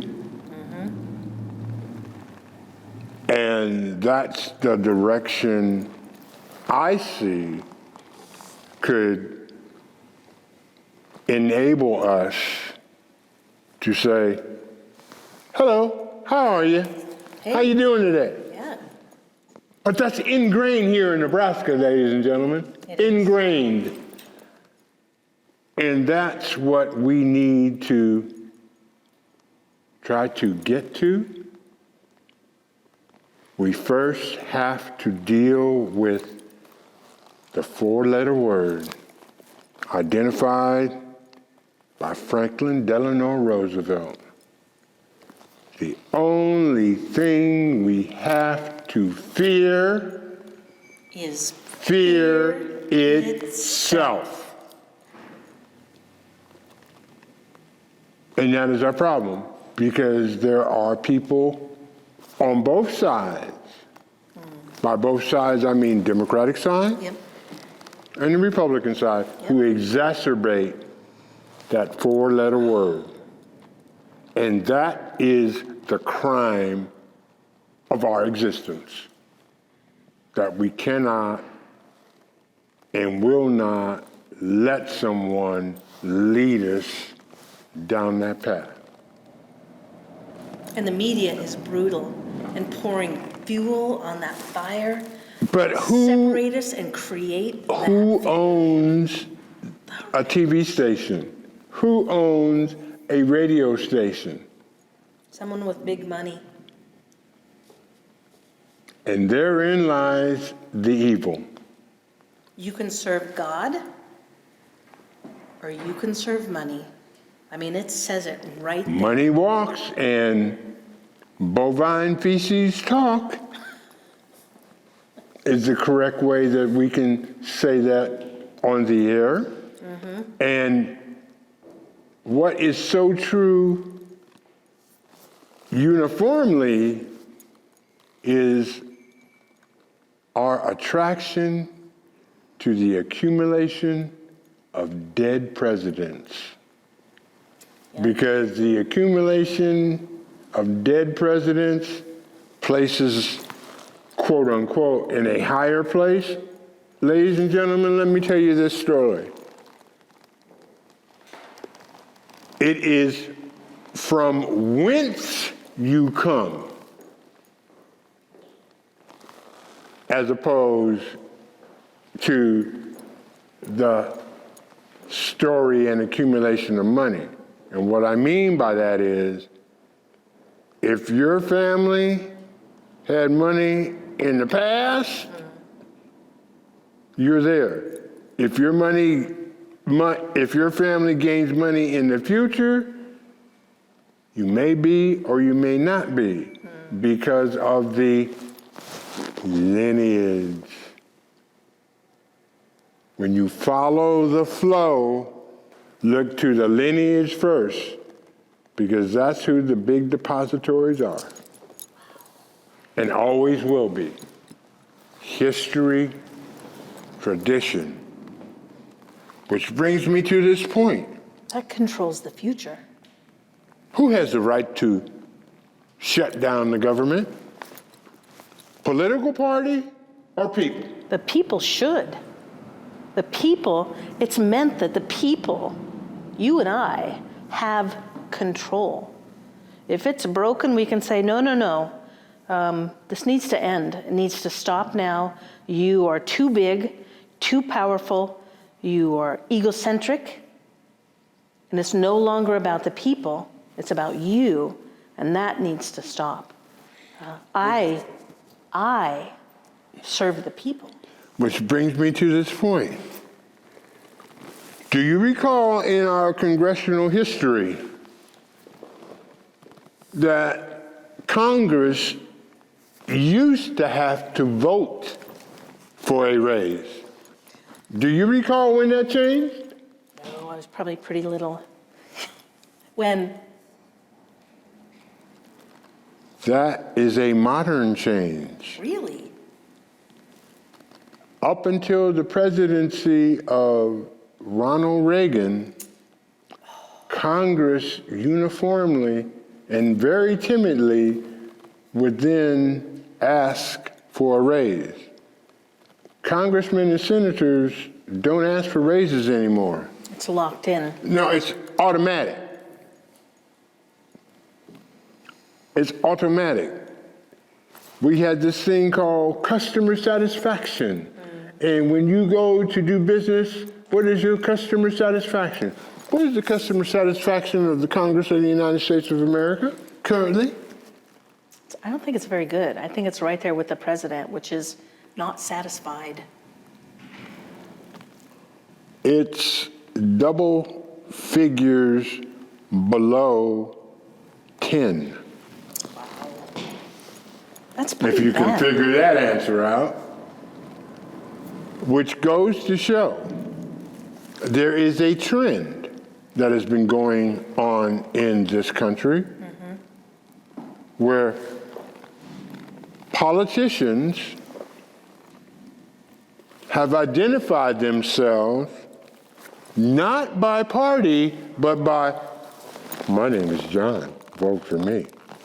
What is that all about? Especially when you take the time to register for a primary, run in a primary, sign up to run against that you're a member of this party, but yet when you advertise your platform, the last thing I'm going to find out about you is the fact that, oh, he's a Republican, she's a Democrat. When I was growing up, it was the opposite. Party went first. And you're now speaking to the Democratic representative from so-and-so and so-and-so. You're not speaking to Jim Pearl. And why is that? People try Name association. Why Trick is you. that so prominent? People And you're try to trick scared you. They try to trick you. I've seen the trick. No, just let me tell you what I want to do for you. When they don't, people share half-truths. They show you what they believe you want to see instead of, this is who I am and this is what I stand for. But you know, I have to tell you, Frank, I hate having to be put into a box. The boxes that we are put into, and I don't know who they are, who put us into the boxes. But that's by design. You The choose. system was designed that way. The system was designed not to empower us, but to empower who? The wealth. The lawmaker. Yeah. Yeah. Because of what? Its linkage to the monarchy. Yeah. Lineage. We did not come to sexual deviant behavior from the bottom up. It came from the top down. You know, I've seen movies that support that. I've seen shows, And creations from, but you know, if you have power and you think you're untouchable, you No, think but you you can do are it, untouchable. anything. Yeah, But the you are kings, untouchable. the kings were untouchable. When he spoke, he could bring life death. or death. And when he chose death, it was cavalier, because he didn't give a tinker's damn. Yeah, you were nothing. It's like, was it the Queen who said, "Why should I go to the opera?" The social Social queen elite. of There you the go. elite of New York. Why Because should this I lady, watch she them? was, when things were asked about society, she was the one that she went to talk to, because she knew it all. And one of the reasons why she knew it all, she was of old money. Old money. Old money is incredible power. It's the That's root, what people don't want to lose, the power. and which, when we speak of this state, what gives you more ire? The fact that there is a candidate you're running against who has accepted the endorsement of the big lie, as opposed to being a moral citizen, family member, and contributor to society at whole. The person who's the contributor should be the leader. It shouldn't be about money. It should be about the person who loves, who cares, deeply cares, and sees the value in all people, instead of, I have endorsement by power and fame and wealth. You need to choose me. No. Choose somebody who you recognize, who sees everybody as equal, who loves everyone, who doesn't see anybody any different than I am.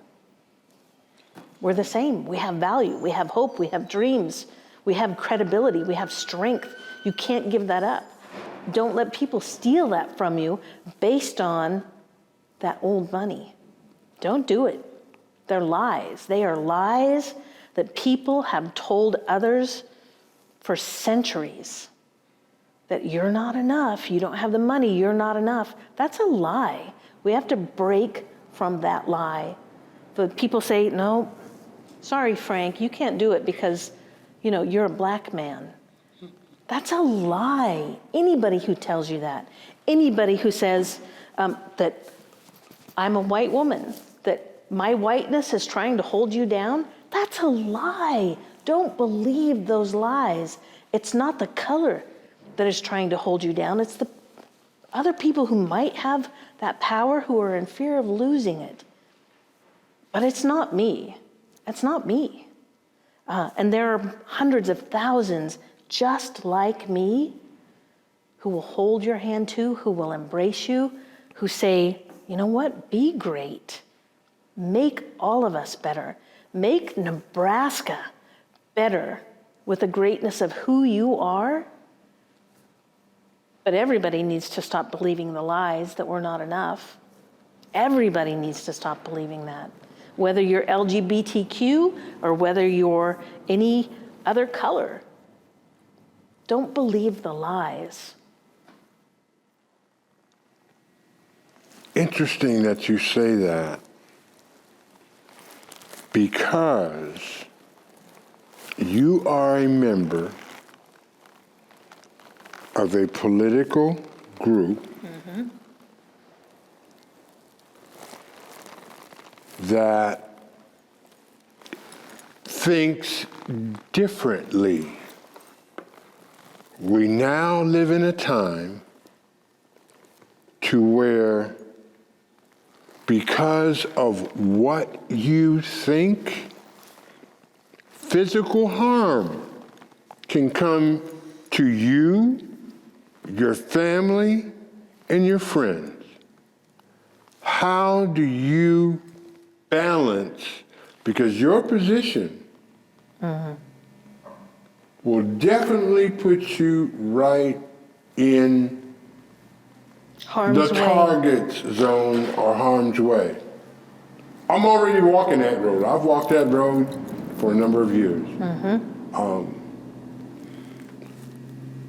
It's a story I will keep private, and I'm just going to leave it right there to you and my viewing audience. How are you going to live with that?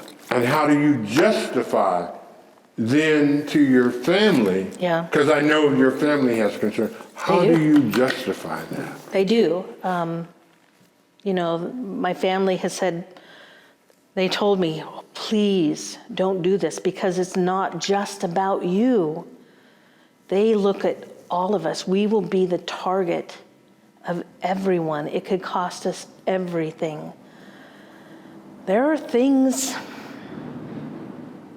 for the greatness of humanity that we have to take risks for. And if we don't, we won't move forward. We can't heal. We can't be better. Yes, I fear for my kids, for my husband, for my grandkids, for my siblings. Yeah, I do. But I hope that there are enough other people out there that recognize the greatness in all of us and what we stand for, that we'll be surrounded by protection and love and by God, who says, you know what? You are on the path that I want people to follow. And based on that, I'm going to make sure that the circle that you are in is protected. I have to trust that. And that's all I can do is trust and have faith that God's got me. And I guess that's where I'm in. That's why I'm not afraid. People are called to do certain things. I was called to do this, and initially I was terrified. I'm like, are you crazy? You want me to do what? And I thought, well, okay, I'm gonna jump in with both feet, and I'm gonna trust you. This is my leap of faith. I'm gonna trust you to catch me, to protect me, to make me soar, to glorify you. And that's all I have. I have to trust that. And that's faith. That's faith, Frank. And that's what I have. And that's what I have for me and for my whole family, that will be protected because I was called to do this. Are you familiar with philosophy and philosophers? I am. I took philosophy in college. So therefore, if I were to say to you, Socrates is the father of Western thought process, and Confucius is the father on the Eastern. Yes. What is the link between the two in their philosophical perspective? Or do you know the link? That everything is connected, and every decision that is made influences another, and the consequences for those decisions, whether you like them or not, will have that ripple effect. And you may think I'm making a good choice for right now. It's like the child on the railroad track and the car of people, and you have to choose which you save. Which one are you going to save? But then the thing is, you figure out that child is yours. And it's like, well, geez, man, now what do I do? Do I kill my child because of all of these people on this train? And the people on the train have the cure for every disease. And they can heal all humanity and bring peace. But that's your baby. And what do? And that it's all connected. So do I destroy myself for the greater of humankind. Okay. It's all connected. It's all connected. Okay. What if I were to project to you the value of Socrates and Confucius? Is that the base, their base that they spoke from is where do we learn? The family. The basis for all thought processes. Because when we are born, we are a blank slate. Yes, we are. So how do we learn? A child is like a piece of paper that every person they come in contact with leaves a mark on them. And That's how we learn. that is the link between Socrates and Confucius, because all of our learning comes from where? The family in that structure. Who's coloring on our blank piece of paper? And that to me says, what is the status in your position from what you can see of the family and its value today? Me personally or overall? You personally and overall. Okay. Personally, I've had a lot of coloring and scribbling on my page, which created who I am and the ability to appreciate everybody. Okay. Because some of the coloring that has been on my page has been ugly and brutal and cruel and violent and selfish. And I know how that feels. And so I want to make sure that when I color on somebody else's page and when I encourage families to help grow those children, I'm going to tell them, you know what? Color kindly. Color with beautiful colors. Don't break the crayon. Don't tear the page when you're creating it. And encourage creativity and encourage hope. And don't steal the dreams or the integrity of others. Because if we do that, then we can grow decent, solid, whole adults. You know, we can build that child, and it's a lot easier to build that child than it is to fix any grown-up. There are so many people who are broken. And I think we need to look at that as families. There are still so many who are broken, and we need to recognize that and acknowledge that and say, you know what? I see what you've had to experience. I see the tears in you. I see the broken crayons and pencils and pens, and I know that you're broken and hurting, but there's still greatness in you. And not to give up on people just because they're broken, just because that page was crushed, sometimes lit on fire and stomped on, to say, you're not enough. That we see, yeah, you know what? As family, you are enough. And that's how I see that it's connected and about family. So sometimes the family isn't brother, sister, mom, dad. The family is my friend who sees me as a whole human being and says, you know what? I'm your family. I see the value in you, and I see the greatness, and I see your dream, and I'm going to help you find that. Come with me. We'll do it together. Do you feel as though that the family is under attack, both politically and socially, both here in the state of Nebraska and nationally?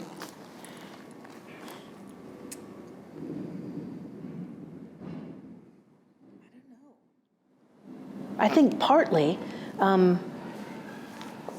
Partly in what we're trying to teach people, and partly in not accepting people. I think there is an attack. I think we're trying to be put into boxes, into circles again of this is only what family looks like. When family can look like anything. It can look like one person. It can look like 10 kids and a mom, or having both parents. And Which is a better situation, a single parent or both parents? No. They're both incredible, amazing situations. From being a single mom for 12 years. That's why I asked you that question. Yeah, I know. I loved profoundly my children. I gave them everything that I had and everything that I was. They were my first priority. I think that's incredible. I think you can be an incredible single parent family. But if you have that same kind of love and care and dedication as two people, man, that's great. But I haven't seen that a lot. I've seen cruelty and brutality. I think only a handful of people who I know came from a non-dysfunctional, loving, nurturing, encourage and grow the child family. Otherwise, I've seen a lot of brokenness. So I don't think one is any greater than the other. I think it's about love and attention and not ignoring the child and encouraging them to be who they are, whatever that looks like. Say, you know what, you're awesome just the way you are. You want to do that? Heck yeah, let's do it. You want to be an amusement park designer? Absolutely, let's encourage that. Let's lift you up to be that person. You want to be a poet? Fantastic. It's not about what I want, it's about what your dream is and what you want to do. And a parent, whether it's two parents or one parent, if they can recognize that and help that child, that's the greatest part. So, no. My answer to your question is no, neither is better. It's about the circumstances and the situation. It's hard as a single parent. You give so much because you're the mom and the dad. You're the nurturer, the protector, the defender. You're the disciplinarian. You do everything. You have to do all of that. Where, when you have two people, there's a little more balance, but it's still tough. My next question. Mm-hmm. Did you see television on the 6th of January, 2021? I saw it late after the chaos started taking place. Yes, I did. 7 people died. My belief is that January the 6th was the reunion of the Republican Party with white supremacy. The first celebration occurred in 1923 with the March on Washington. Can you accept that? Will you accept that? Or am I speaking nonsense?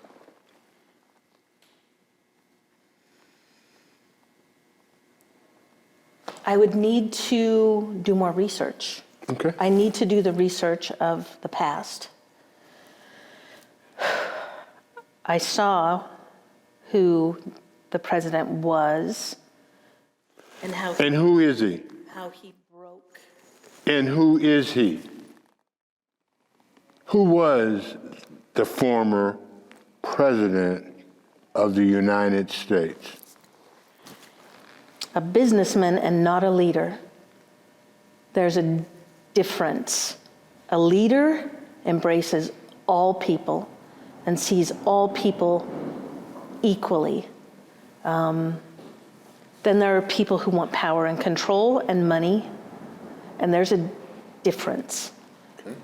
That's who I saw. He did some things as a businessman that was good for the country. He did significant damage to the people of the country. He did not model who we are, or who we should be. It was offensive and cruel, and everything that I teach about bullying and cyberbullying and date violence and mental health and everything, he destroyed in what he did, because I teach about, you know what, kindness, and that we're equal, and you accept people and see the greatness in them. And from the very start, you know, the name calling, you know, we try to model, and I try to model the behavior and tell my students, whether they're in elementary school or whether they're in college, that you don't call people names. You know, you see them and you love them and you help them. You don't make fun of them because of whatever weakness that they have. Maybe you can't read well. Maybe you don't do math well. Maybe you're not great at sports. But instead of belittling and making fun of people for that, it's your job to be the mentor, to be the leader, to be a teacher, to say, you know what? I know you're not very good at that, but let me help you, because I am good at that. And not seeing them as a threat. Ooh, if I teach you what I know, then maybe you'll be better than me. No, it's about being comfortable with who you are. And that self-actualization, when you reach that, when you get it, it's like, oh my gosh, I am enough. You are enough. That's not something that he taught. He was, I don't know, it seemed like he was still trying to figure out who he was, or determine that he was great enough, but pushing everybody else down. Look at me, how great I am. No, look at me.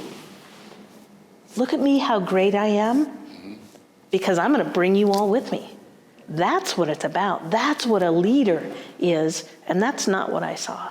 And that is why he lost, because I'm not the only one who saw that. Other Republicans saw that and said, no. Granted, you do have a circle of Republicans who say, yeah, that's what we want. We want no filters. We want to not be able to accept people. We want to say what we want and spread hatred. The backroom guys? Yeah. And that's the top 5% of the Republican Party, who also happen to be the richest people in the United States? That's not who we are. That's not who I want to be. That's not who we need leaders of our state or leaders of our nation to be. We need real people. And that's what I think that's what our founding fathers meant for us to do when we step up into leadership. They said, you know what? We want everyday, regular, ordinary citizens to recognize that there's a need and to step up out of their everyday life and serve other people. And then when you're done with it, not be a lifelong politician, that's not your career. No, you serve the people, knowing that when you're done, you step back with the people. And every decision that you've made, every action that you take, you're gonna live in that, because you created the world that you're going to step back into. So you better choose wisely what you create, because you're going to be right back in it. That's what we're supposed to do. And the fact that people are in office and they stay there for their entire life, no. They're not living in the real world. They are not. They don't live among the people. They don't see the fear. They don't see the hunger, the desperation, the hope, the people looking for hope, for somebody to say, yeah, you know what, I see you. I hear you. We'll make change. It'll be better. And I am the Republican who sees people, who hears people, and says, I will serve you. I will serve you where you stand, whoever you are.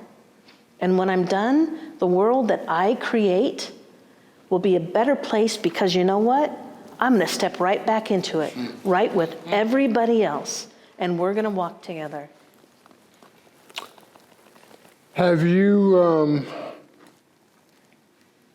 let's see, who has the right? Indigenous, indentured, privileged, status quo, conservative, or slave? Who has the right? The right to what? In this country, when we say who has the right, typically, We all do. you've just answered the question. We all do. When you say who has the right,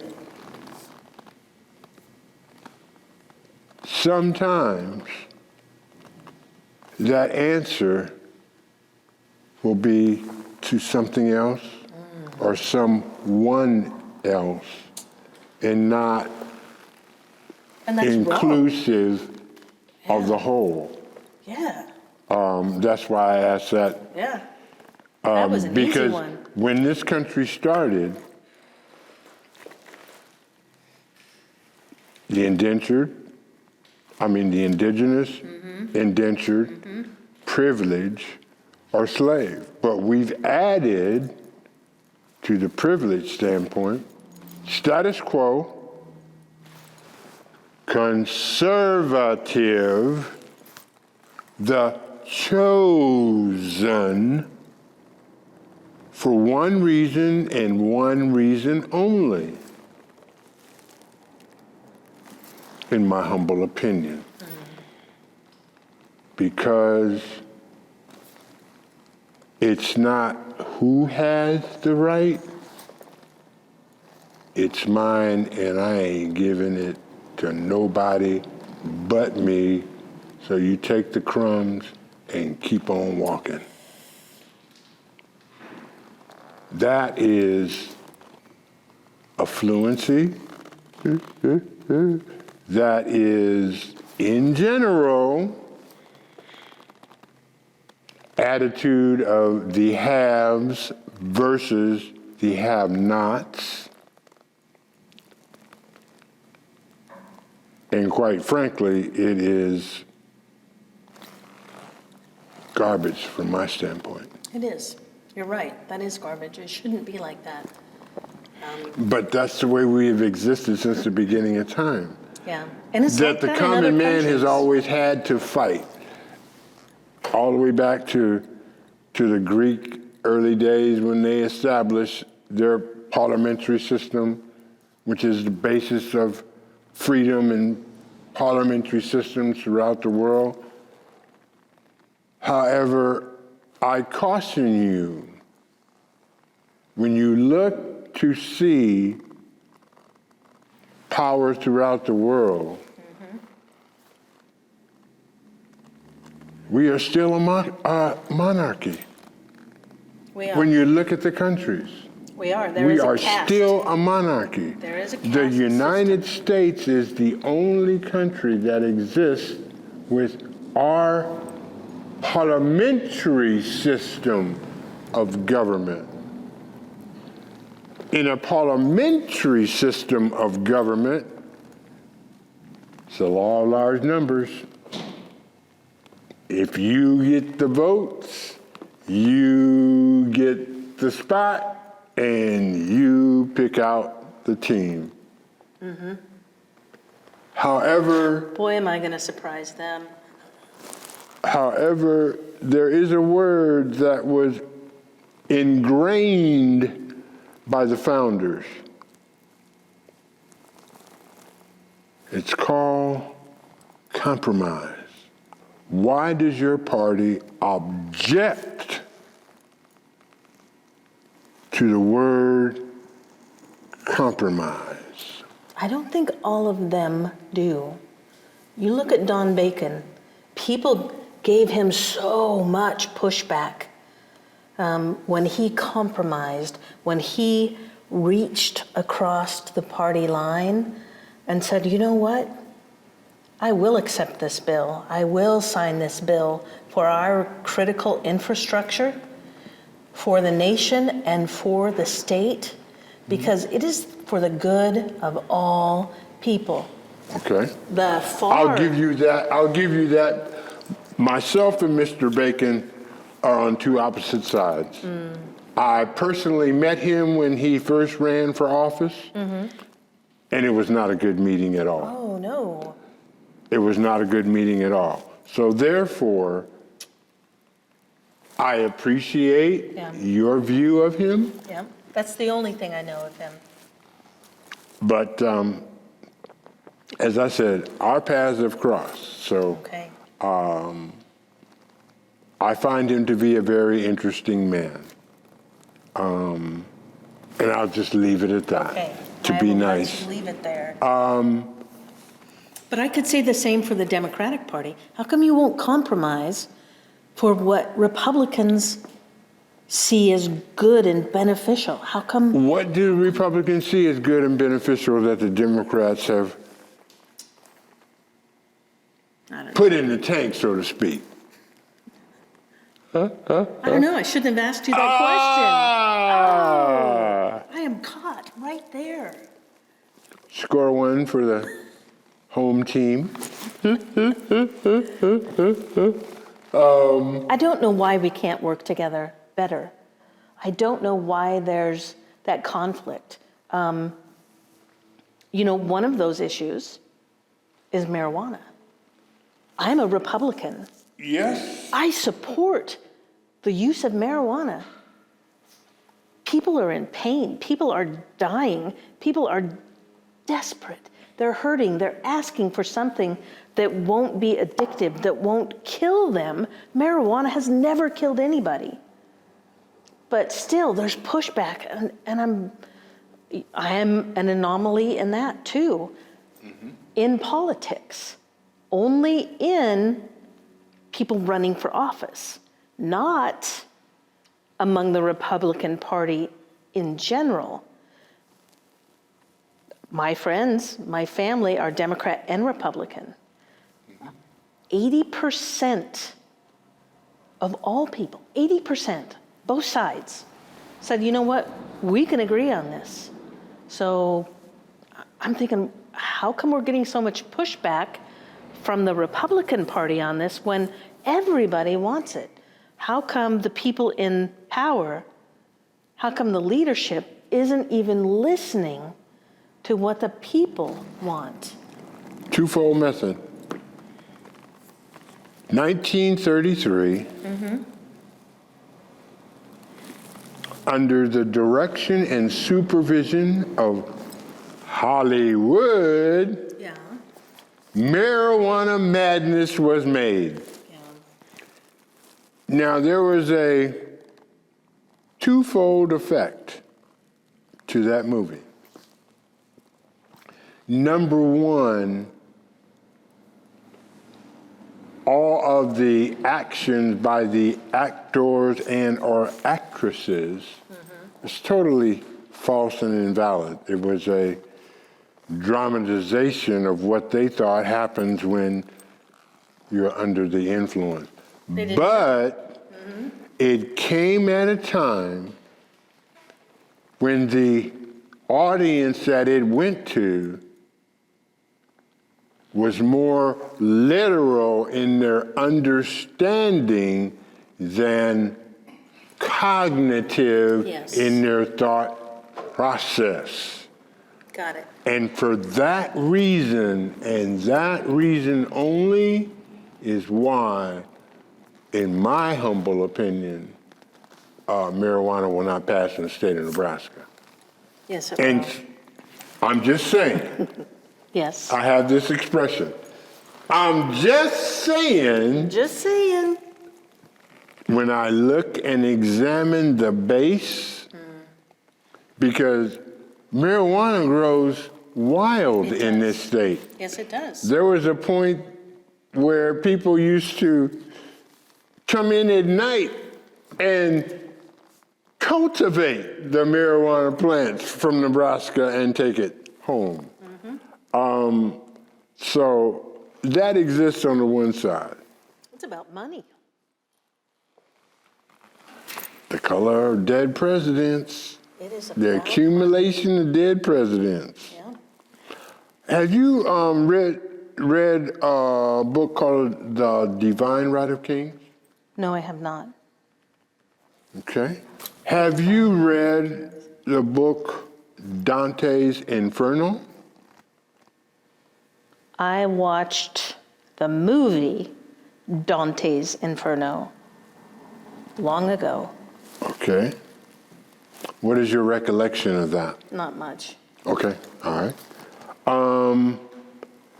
In the history of Rome, there were 3 wars that they had with Carthage. Carthage is in North Africa, therefore the pigmentation of the skin from that region in North Africa is royal brown. Are you familiar with that little part of history? No? Okay, we'll move on. You could enlighten me. We can move on. Okay. All right. William, How do you know so much? a lot of things, for example, when I was in high school, there was only 7 of us at Creighton Prep at that time. We referred to each other as the Magnificent 7. Fabulous. Each of us had our own speciality. Yeah. Each of us had our own territory and friend group that we moved in. But for us, the friend group they were always very small. And 9 times out of 10, you didn't really know who your friend was because we were of color in an all-white, elitist, middle class to elitist Yeah. school. And so therefore, the first day that I walked up the steps into Creighton Prep, I was scared beyond all because I did not know how the student body was going to react to me That would be scary. being there. Yes. Yeah, and look at you and say, why are you in our circle? Thank you very much. Yes. And that existed not throughout my high school years. Because there came a time in my junior year, and I will phrase it this way. I was born November 7th, 1948, Old St. Joe Hospital. I was born in Ahamo. My junior year physics class, I discovered and was welcomed to Omaha. My father's family moved here in 1915. He was 3 years of age. My father and my father's family suffered through the events of 27 and 28 September 1919. My two aunts were almost raped that day by the crowd. But all of a sudden, before their dresses were ripped off, it stopped and they walked away. My father, because he was the youngest, along with my auntie, who was 1 minute older than my father, his twin, were told to go upstairs and hide underneath the bed. For my father's first year in school, every opportunity that he found to leave school and go back home and crawl up under the bed was daily. Fear. He finally had a meeting with my grandmother, and they finally worked it out. When my father left long school, he was 1 year behind his class, the majority of which enrolled at Tech High.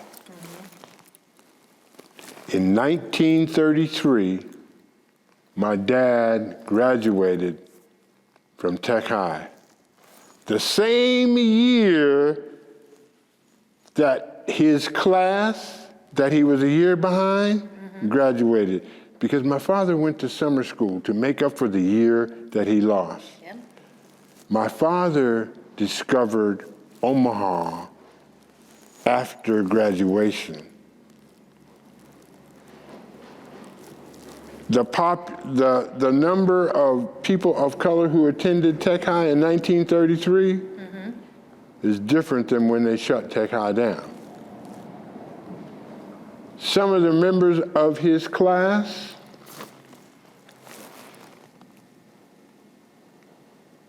became very prominent people in the world, one of which owned a casino. My father graduated from Tech High in 1933 and attended each and every reunion of that class until that class no longer had reunions. Wow. What does that say? He was also ran track. Yep. Accepted and loved, respected, and belonged My to something. father always dreamed of coming to Omaha. There you go. At that point, he discovered, he handed down to me my junior year when this incident happened, I discovered Omaha. And I'll tell you why. Because from that day to the day I graduated, which was almost a year and a half, I can't remember anything. And the reason why I can't remember is because I no longer felt fear, or was threatened, or was intimidated. Good. And that's the other reason why I love this city. Because those friends did not have to intervene. And that's what it's all about, from me to you. When you feel safe, you can do great things. And you can forget a lot too. Yes, you can. Yes, you can. Because of the fact that you're having a good time. It's about being you. Yes. It's about being accepted. And I just have a problem understanding why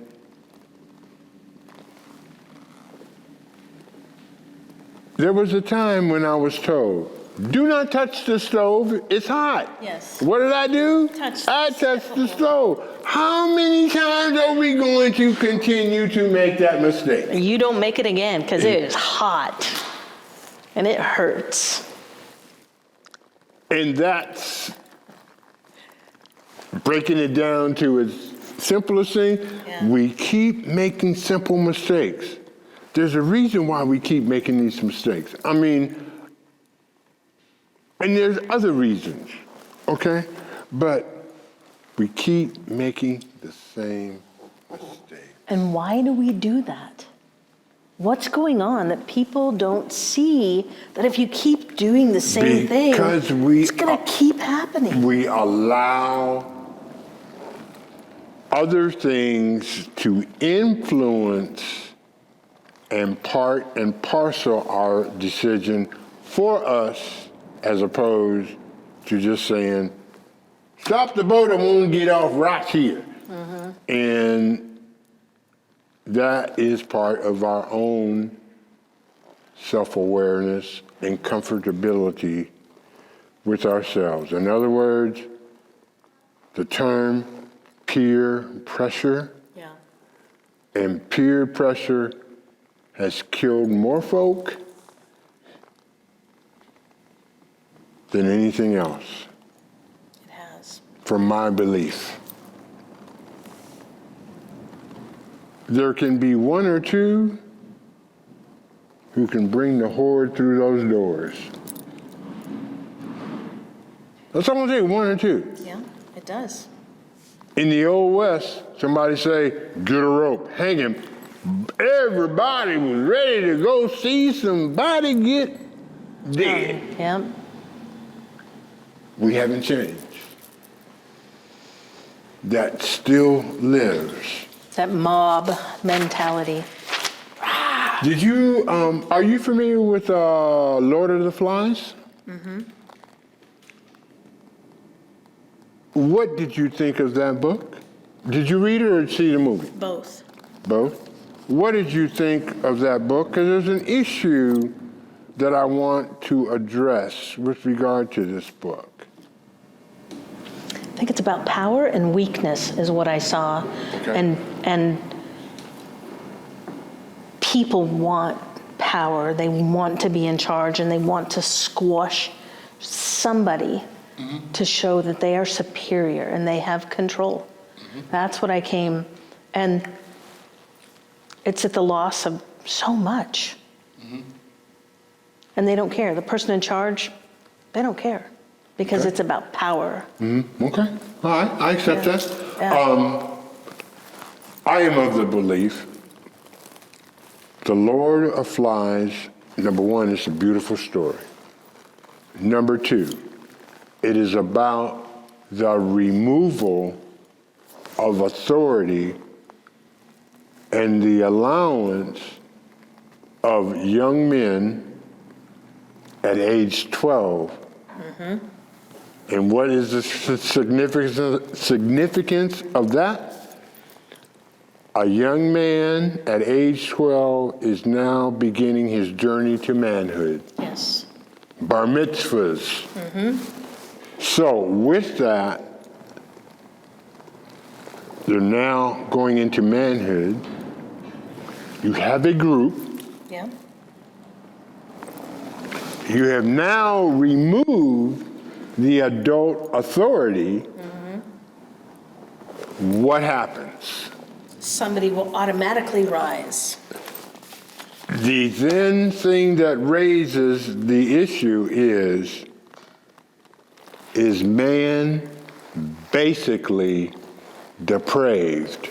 Because if you look at the action of the young boys, which is at our masculinity beginning, as opposed to at age 30, 40, 50, 60, Yeah. we are cannibals. We are cannibals. and we can be cannibals really, really quick. Because the ironic thing at the end, when the adult authority appears, they become children again. So what does that say about that? To me, that book had a lot to say. Oh my gosh. Because now when you walk back and take a look at it, William Golding painted the perfect picture. Yeah. He painted the perfect picture. And I read that book. It was one of the books I had to read while I was attending Creighton Prep. Mm-hmm. And what was funny, that is what I felt when I completed the book. And then we were given the assignments to look over what other well-known in the world of literature thought. Mm-hmm. My thought process put me in the minority, and the majority thought process was with your opinion of the book. And that freaked me very early on in life. But you know, now that we talk about it, and you shared that, I didn't remember the adults coming back. They came back at the end, vis-a-vis lifeboat. Because the ship had pulled in, and then the adult got on the little launch boat, and I forget the character. He said, "There's a boat, there's a boat, there's a boat." And they all gathered because there were two different groups. Yeah. There was the dominant group, Yep. and the four dudes. Yep. That's what I call them, the four dudes. And they all ran to the beach. Because they wanted to be kids, but they were in a, Based on their circumstances, everything going on around them, they had to become something else for survival. but then, And that brings out the depravity aspect because of the conflict between the two leading children. yeah, And what was that conflict set up? The one who had the majority of the children was from what? An elitist family. And the other gentleman was from what? A middle-class income, yeah, which then brought in that whole dynamic. dynamic. And it really sits back, and the reason I write my poetry, at the end of 2 minutes and 45 seconds, I want to give you the ability to consider what I have just read, what you have just read. Yeah, Done in a format such that when I started speaking, both here in Omaha and in LA, we were given 3 minutes to present our piece. When I started writing such that I can condense my thought process into that. Why? Because some people suffer from attention deficit syndrome yes, and short-term memory loss. So I figured, if I can speak for 3 minutes and you listen, I got you. short and sweet, hook 'em. Short, sweet, and to the point. Yep, And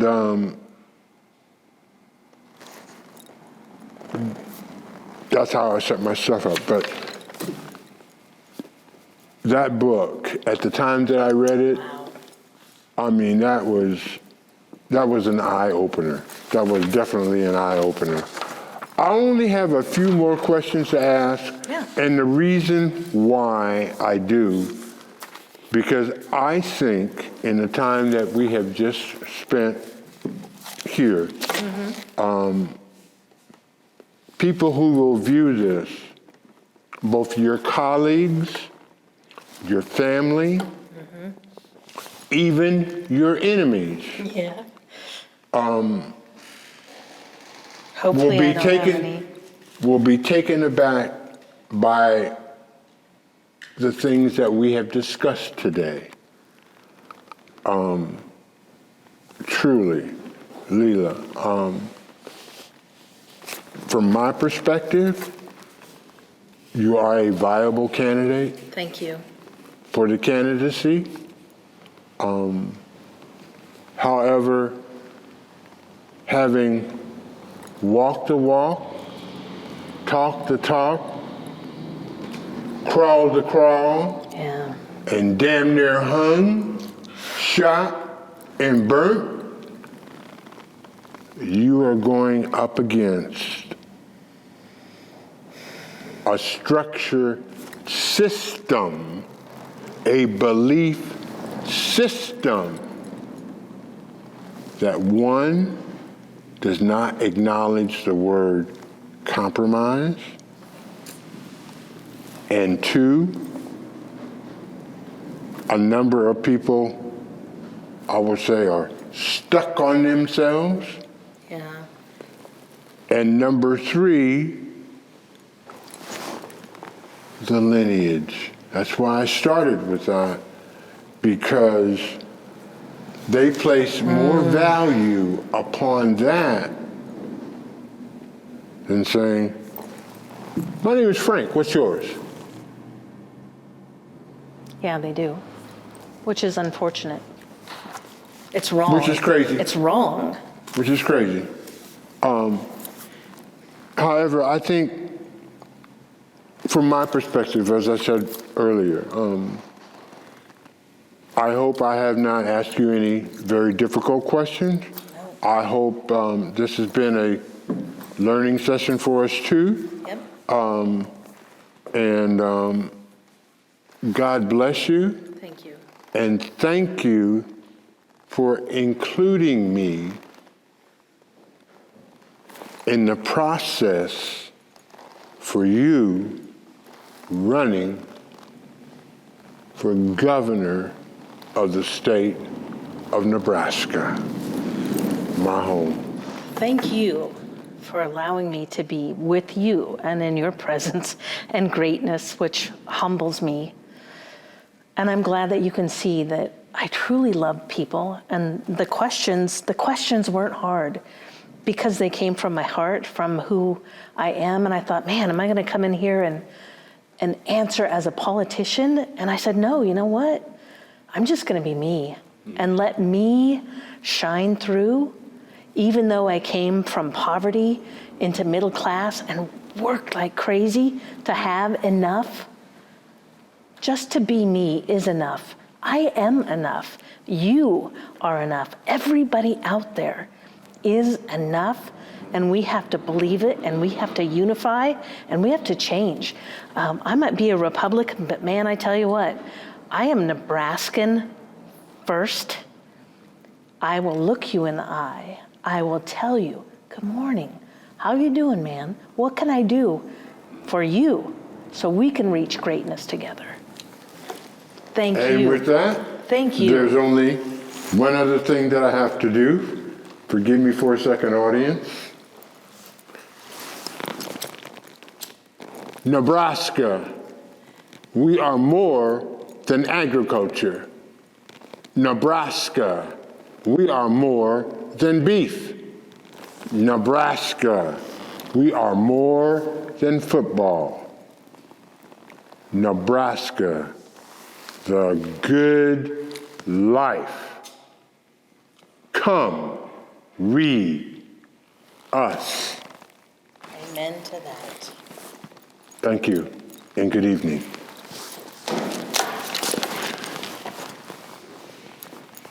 Come here, man. Thank you so much for your greatness.